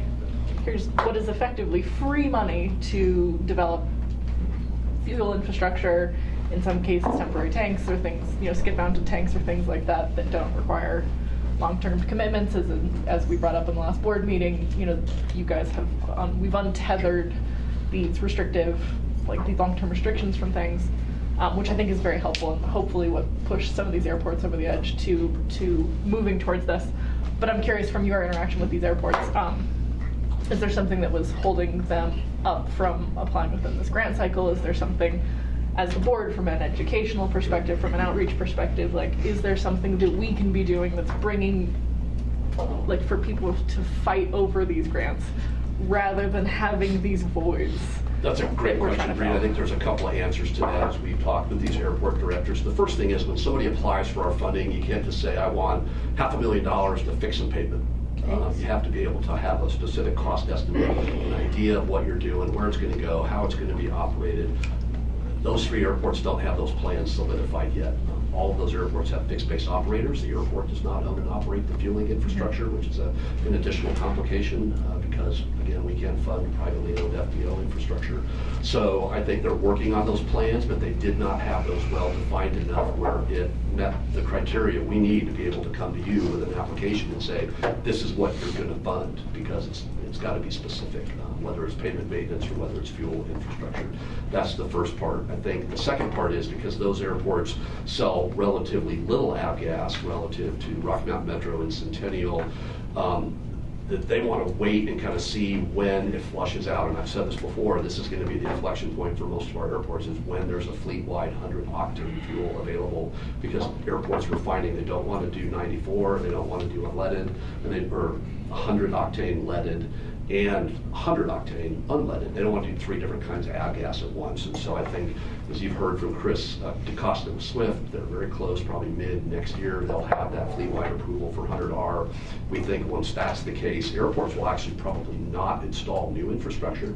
They'll come with us for funding to transition their existing tanks to the unleaded tank, which is pretty cost effective and pretty low. Some of those may be the temporary tanks. I hope that answers your question, but we have implored all of our airports, not just the 5, to really do that. There's no more outreach we can do. They all know about it. We hassle them all the time. They know the plans. And so it's just a matter of them locally, the airport directors with their governing bodies, figuring out specifically what they want to do before they come to us with money. So we're hoping that some of them might be ready in April, some of them might not be. We're doing our best to prod them along to the extent we can, but we just thought this was an extra opening to make it easier for them and not have them wait until next year. We'll say on behalf of the community, we, I think, appreciate the creation of a fast-forwarded opportunity for Thank airports you. to make. We're trying to think outside the box and do No, what I we can think do it's- administratively to make this better for everybody, and this was one that we came up with around coffee one morning here in the office, so. I mean, I realize like a lot of airports, there's a lot of moving parts and there's been some leadership changes in places and it's hard to keep everything. But we're still, The top. we're still a little bit of a cart in front of the horse because there isn't a fleet-wide Yeah. solution. So. And I realize it's not intended to UL94 supplant. isn't that solution, so. Yeah, and that's why I think like the skid-mounted tanks seem like, you know, and we're not trying to force anybody to anything, just offer the opportunity for those who could avail themselves of it, which is why I loved the idea of having skid-mounted tank or something, just for people who wanted to have a temporary solution to have that opportunity. Like, I think that we brought up last meeting, or it came up that Odyssey flight hours in Erie, I think, takes their own delivery of the 94. I think where the adoption will speed up is when airports do the planning to figure out when there is a fleet-wide solution, what are they going to have to do then to be able to implement that solution? And that's where we'll start to see uptake and requests for support and exercising those plans. But meanwhile, you know, it's taking longer, or it's taking a long time to get to a fleet-wide solution. Which Angela had a question. Angela? Yeah, well, I really just wanted to make a comment, kind of in response to your question, Bree. You know, like here at Grand Junction Regional, I mean, we sell millions of gallons of fuel per year on airport. All of those fuel sales come from one fuel provider, our FBO, and our FBO owns our fuel farm. And so, like an airport like ours, we're not eligible for those grant programs. And you know, what we're doing here, and I'm confident what my peers at other airports are doing, is we're really working collaboratively with those FBOs to make sure that they are just informed of their options and kind of where things are headed and the opportunities and the advantages. But we have to work alongside those business partners, or we have to start to compete with those business partners, which is highly disruptive in our world. And so as we kind of look at the landscape with the 66 airports in Colorado, I think it'll be interesting to get to see just kind of all the different ways that fuel is provided and sold at different airports. And I think this issue is going to really just highlight that.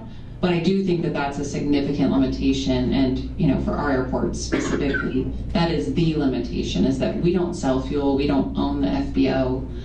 You know, we lease many acres of land to our FBO to provide that service on airport. Thank you, Angela. Does anybody? Further questions?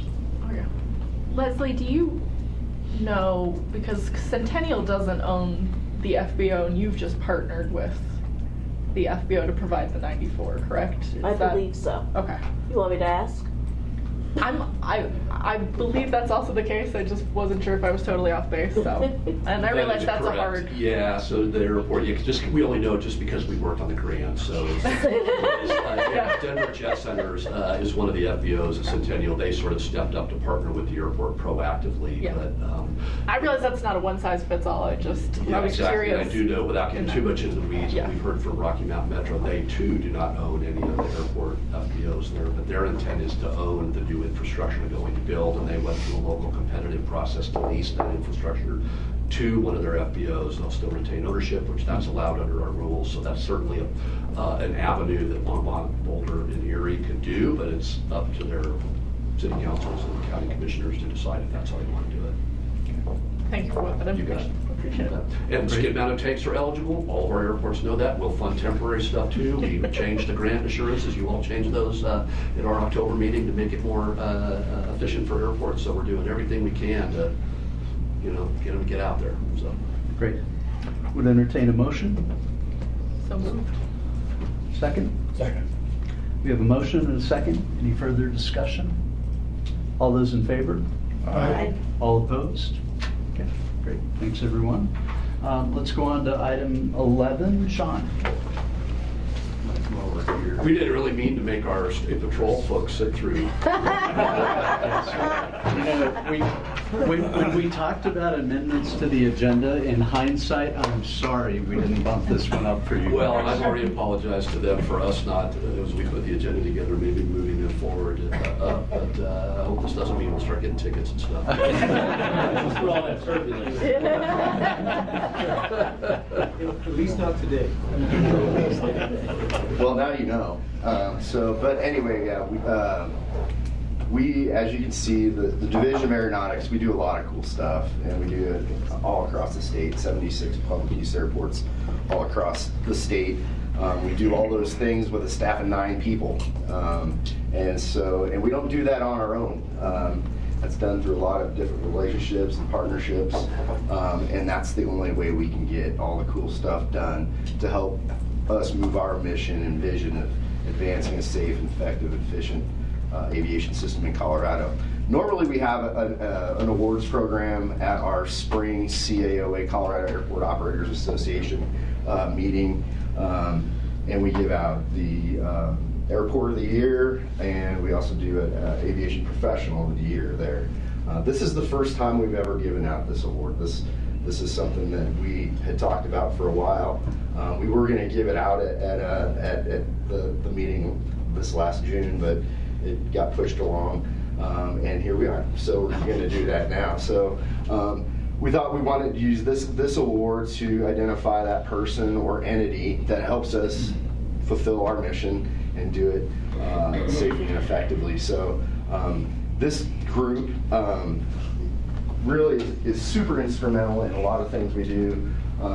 If it wasn't for them, we wouldn't have this airport directory book, and especially we wouldn't have the cool photos that are inside of it.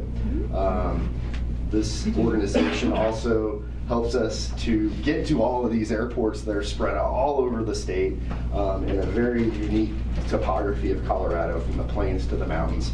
It helps us get that done effectively and efficiently. They help us get to meetings. They help our PCI inspection team get to airports to do inspections. So without further ado, I would like to present the first partnership award to the State Patrol aircraft section. Here's a photo of them, and their smiling mugs right there with the King Air. And this is a photo that we took, and it's one of the reasons why I needed to schedule a photo flight for the King Air, because I had one of the old paint job. This is the new paint job of the Beechcraft 200. They fly a fleet of 4 aircraft, so we have 2 182 turbos, the King Air 200, and a Pilatus PC-12. And they do a lot of stuff. They do more than just take us up to take pictures and take us to get to meetings, but they help do a multi-mission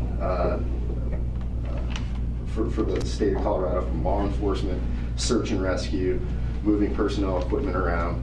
And most importantly is they do it safely. And the 25 years I've been at the State Patrol, there has not been one even minor incident that I can attest to. And a lot of that has to do with this entire team. We have Cameron here, who leads up the team here. Allison, who is the den mom. She keeps everyone in line and helps support the whole program. The pilots, we got Mike Schutte, Dave Harper, and the people who keep the planes flying safe are the mechanics we had. And they're really, the whole team works together to do a really cool job. So I'd like to present this, guys, to you. And it says here, in recognition for your outstanding collaboration with the Colorado Division of Aeronautics, your dedicated public service and support of the division's diverse mission exemplifies the strength of partnership in advancing Colorado's aviation system.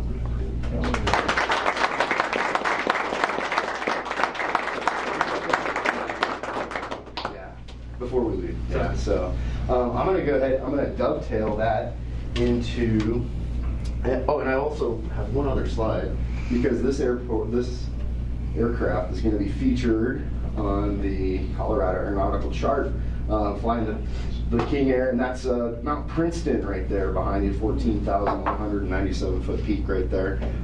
So that was flown by Dave Harper here, and that's a perfect segue into what I'd like to talk about next. Is Dave Harper. I've been at the state for 25 years and been working with this group for a long time, and every time we go to the hangar, there's this smiling face right here, Dave Harper. He's been there ever since I've been there, long before I was. He's getting ready to retire. 3 working days left, right? December 30th is the last day. And I cannot believe this. I don't think I've ever met anybody to have tenure of this length, but 45 years of service to the State Patrol. He started out as a trooper on the ground, supporting on the highways, and then moved into the aircraft section. I can't remember what year that was. 1992. So I want to go ahead and we'll flip over here to this next slide, showing some of the old photos of Dave way back when flying the 182s. Sean, who's the dark-haired guy? Right.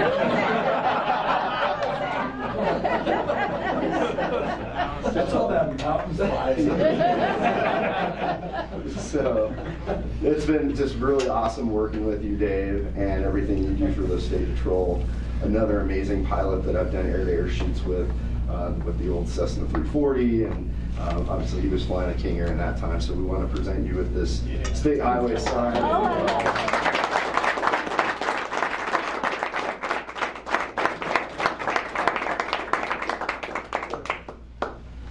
So there we have it. That's it for that section. So thank you all very much. Thanks for hanging out. Now you can see what we do here.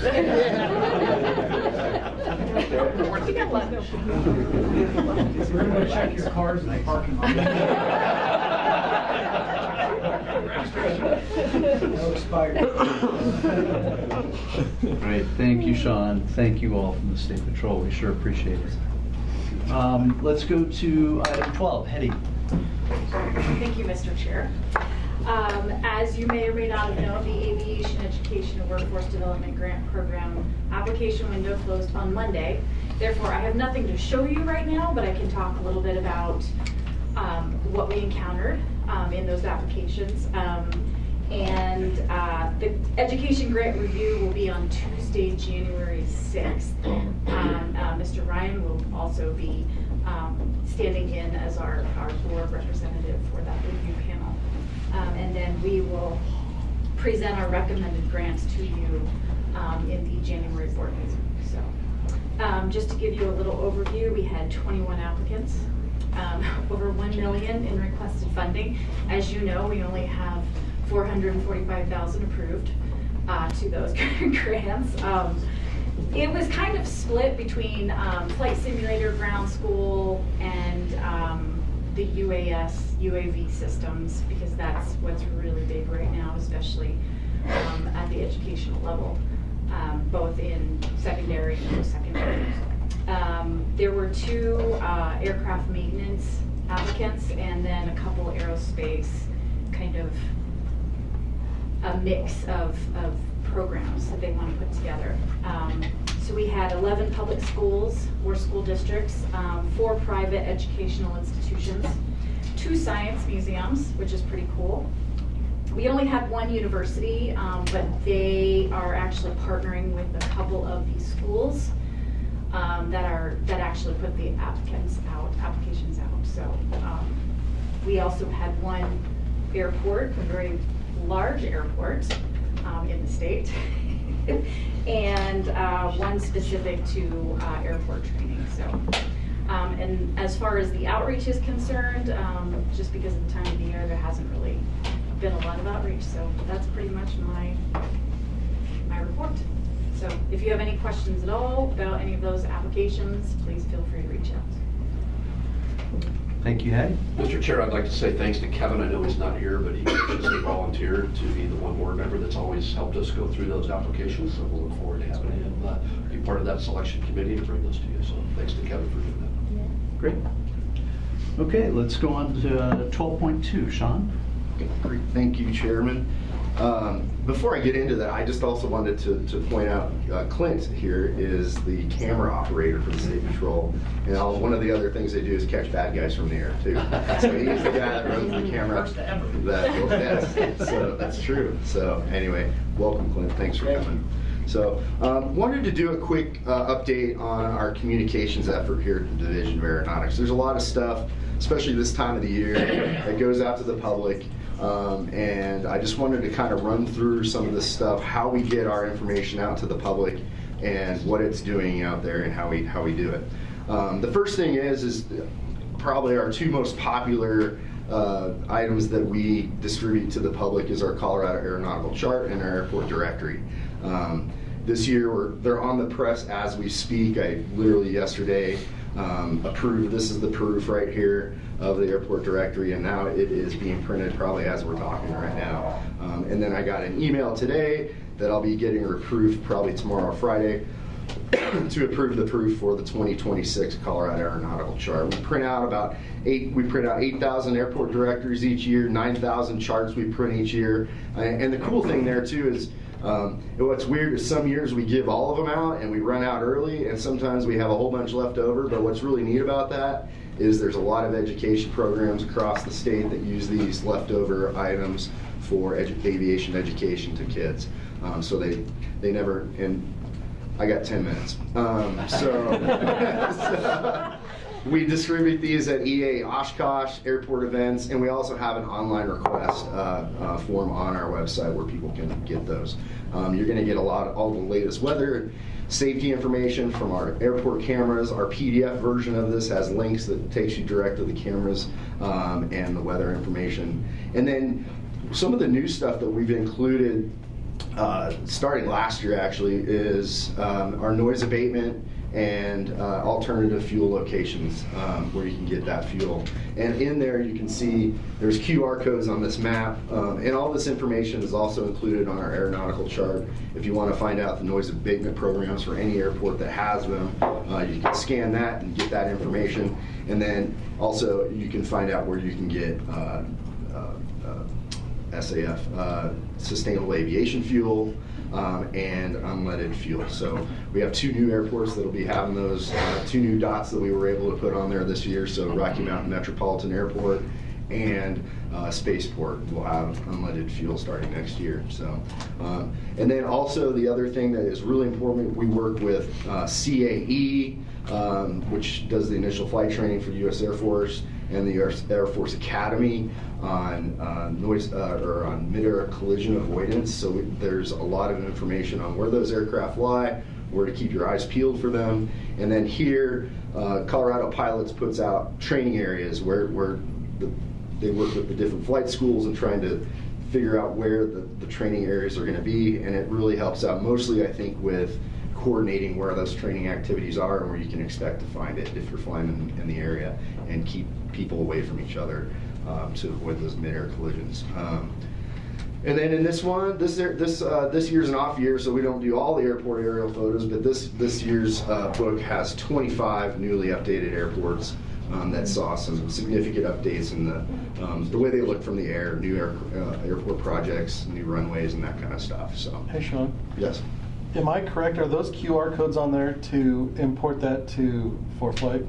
Yeah, so you can go to that. That'll take you to a web page, and then from there you can download the KML and then pull that into ForeFlight. So for the non-pilots, that's a really handy feature where we use an app on our phones or iPads to help, actually for our legal charts and everything, but it can overlay those training areas on your GPS, basically, not the airplane GPS, but your supplement for that in your airplane, which is a really handy feature to have. I really appreciate having that when we're up around. Yeah, it's a newly updated file this year. In April, they updated that. So there's quite a few significant changes in the training areas on the north side of town, specifically around the Boulder area. So keep your eyes out for that. And then, of course, we do our best to keep this as accessible as possible, and not only in a hard copy format, but in a PDF format. It's not as sexy as an app, but it does have the same information. It does have live links in it that you can click on to get weather information, and it's always, you have it on your phone all the time. A lot of times people, they don't even want to get our directory sometimes, but I'm always like, these don't run out of batteries. That's the cool thing about these. They don't run out of batteries, and you can save them for years and archive them, and it's kind of fun to look back at the old years.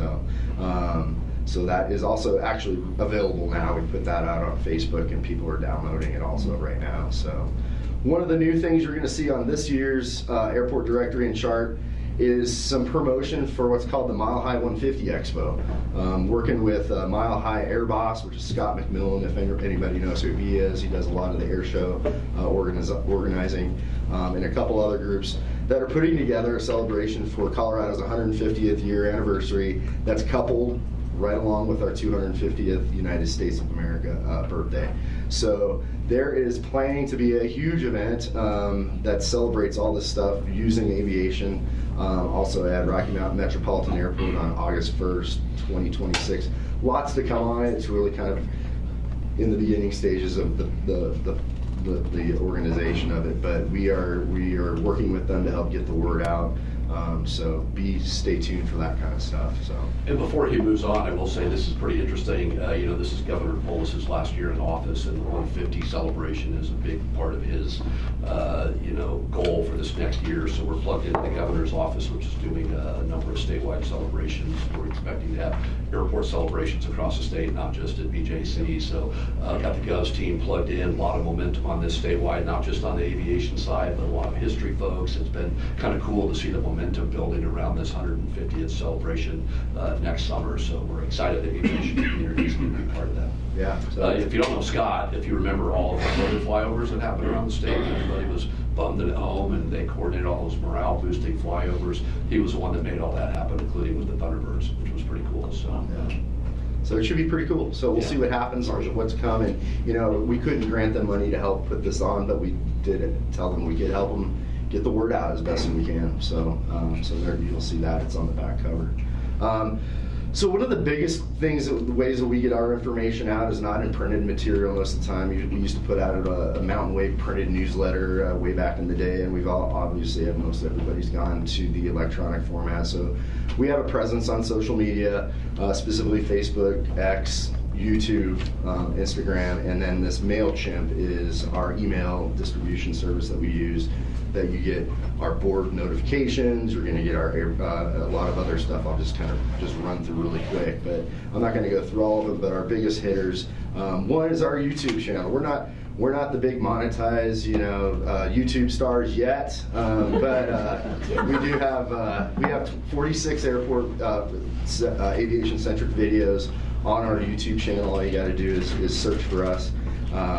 And we've got 2,400 views. You're going to see the Colorado Airport Story Series, Aviation Careers, our Mountain AWASs are on there, and of course our Aeronautical Board meetings when they actually work are up there as well. So take a look at that stuff. And I think the latest one that we have is the Walden-Jackson County runway project and talking about how that was funded and what a really important project that was for that community. It's a really cool little story about that project there. So check that out. So, and then we have Facebook. Facebook is probably what we use the most to get a lot of information out. We have nearly 3,000 followers out there.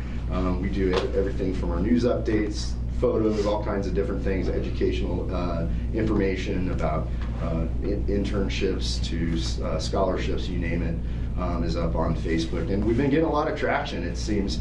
And so, like for instance, this one right here is one of our top ones that we just put up about the Centennial Flyers putting in the order for the 6 electric aircraft.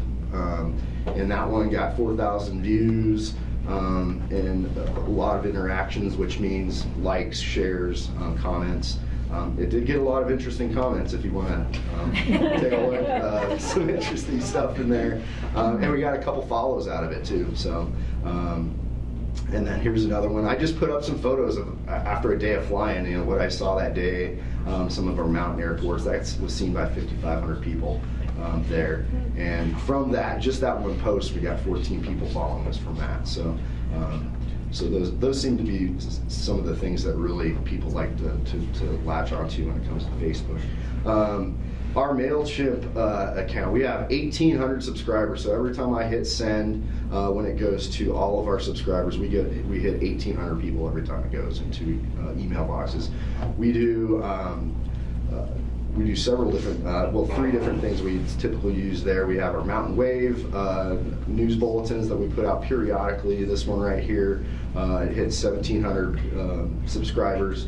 And it got 46.2 opens on it. That's pretty good compared to this graph here where our peers within CDOT only get about 36.5%. So, so it does get into people's hands, and there's some. This one was talking about how unleaded fuel was first made available at Kelly Air Park. So, and then we have our unleaded aviation fuel transition updates. When those come available, it's part of 1235 is to help keep the public educated about what's happening with the transition of unleaded aviation fuel. And this is the way we do it, and one of the ways we do it, also on Facebook and whatnot. This is a specific note that goes out for those type of things. Again, we got 53% on this particular one, so people are opening them. And then our action calls, these are focused just on airports. So most of the airports we want to get out. We did, like in this case, I needed to get updated information for our airport directory, and it's mostly airport specific stuff in there. Okay, cool, we're back. All right, sorry about that, Zoom land. Where was I? So anyway, our action calls go out specifically to airports. You're not, the general public doesn't get those, so we can focus on where these communications go. And then coming up, what's coming? Coming soon. We have a few more. We have a really it's a really useful tool for people to find out who their legislator is in relation to where their airport is. And so this document here updates that. It's a nice tool for people, especially we use it quite a bit at our legislative reception, but that's going to be updating soon. And then the next thing that comes up is it's another great information piece that is a snapshot of everything we've done throughout the year, where our money was spent, and how much we collected, where it goes. Basically, what did we do all year? And that's another thing that we're working on right now. That'll be available in January. So, and I am really excited to share this because it's been a year in the making. I've kind of teased this quite a bit. Get ready for it. Get ready for it. We are going to have an app. We really are going to have an app, I promise. We are in contract negotiations right now with a developer to develop an app for the Colorado Airport Directory. And a lot of pilots are going, well, I don't need that. I got ForeFlight and this and that. Well, you're right. It's not ForeFlight. What it is, it's going to be a lot more easy to access the same information that's in our airport directory, not in a PDF format. But more importantly, it's going to be tagging along with a pilot passport program. So it's going to encourage pilots to go explore the different areas of Colorado, be able to tag into different airports. We'll develop different challenges that are will be coupled with some prizes. If you hit all the airports, you get a free airplane. I'm just kidding. Who knows? Something cool, but not an airplane. So that is coming. Our goal is to unveil this at Oshkosh this 2026 in July. I hope that happens. I'm not sure. We're kind of behind the curve on that right now, but nevertheless, we got through a lot of the hoops. A lot of the members of our team, Bryce included, really helped push this thing through, and it was really tough, but we got there. Sure there'll be other hurdles ahead, but nevertheless, it's moving forward. So, and one of the last things we sent out was, here is our cute little, our holiday greeting, our Zoom formal holiday greeting. It does look like I am actually dressed, but I'm wearing checkered like sweatpants and slippers, so it's professional on top and partying on the bottom. We had a lot of fun taking that picture, and so happy holidays to everybody, and thank you for coming. Thanks to the State Patrol for sticking around for this whole thing. So I appreciate it. So that concludes my communications report. I'm happy to answer any questions. Questions for Sean? Great job, as always. Thanks, Yes, indeed. Thank you. All right, digital tower. Bill. Okay. Well, I'll make this quick because who knows when the Zoom call is going in. So the testing is completed at the Tech Center. Frequenza successfully completed that this month, and that met all the requirements. The next thing that has to happen is to get the documentation for the system design approval for the program. I was in Washington the week before Thanksgiving meeting with the FAA. I met with the folks in NextGen to discuss where we are and what the situation is. The main thing is that we've got an opportunity now to move forward with this with another program, and the funding is going to be available. But right now, we talked about a little bit this morning, the incredible $50 million. That money's been appropriated but not authorized. So that should happen after the first of the year. In meeting with the FAA, something has gotten them going. I think it's the new administration they have got a fire under their behinds on this whole thing. They're moving forward. I also met with the House Aviation Subcommittee staff and to discuss this issue and where they are. They're fully in support of it. Also, as you probably all know, the FAA has selected their vendor, their contractor, to do the modernization of the NAS. It's a company called Paraton. I always thought they had exercise equipment, but apparently they don't have to do NAS work. But that's an interesting thing. They're a privately owned company, and by equity, they're an equity held by equities, and they were established in 2017. So there's some real interesting thing going on. They're reaching out to try to find, what's going on. I spoke with some of the folks there here recently. And it's interesting because they didn't pick Parsons, who is a very well-known firm. So there's some interesting things going on there. The FAA this week is down in Bartow, Florida. Brian Bedford, the new FAA administrator, really does support digital tower development. In fact, there was a hearing yesterday in which he was asked a question by Representative McDonald from North Carolina regarding digital towers. And he went through a fairly good discussion of that. He's been to the Tech Center several times. He's really supportive of it.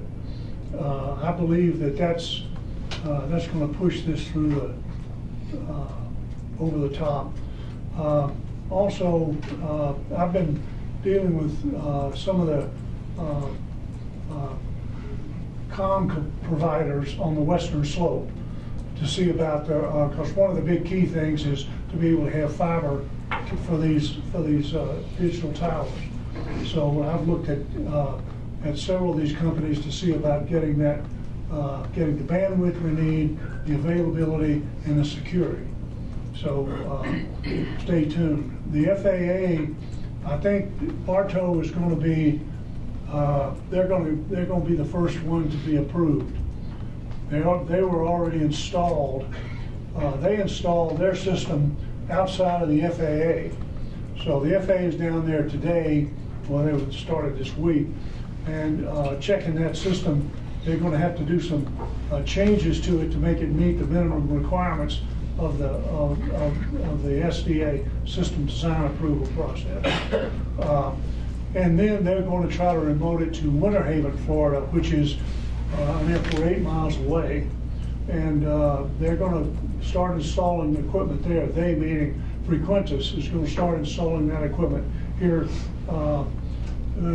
They should have already started, but I think they've had some supply chain issues. So that's going to be an interesting situation. I've been working with the airport manager down there, who's a really good guy, and he said, Bill, we don't want to take anything away from you guys. And I said, look, I'm a firm believer in having, you know, whoever gets it done, that'll push this across the finish line. Now, one of the problems that the FAA is looking at is in the ATO, the Air Traffic Organization, they're starting to come to the realization that these systems are going to probably proliferate more than they expect. And so they're a little bit nervous about airports getting into the federal contract tower program.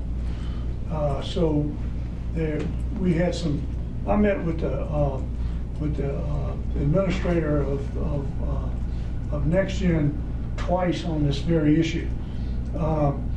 They meaning the NextGen said, well, we'd like to have airports that are non-fed. And I said, look, put the crack pipe down. You're not going to be able, this is the problem. Small airports are not going to be able to afford that. The cost of a complement of air traffic controllers in the FCG program runs between $600,000 and $900,000, depending upon the location. So not everybody can do it, but that's not the really big thing.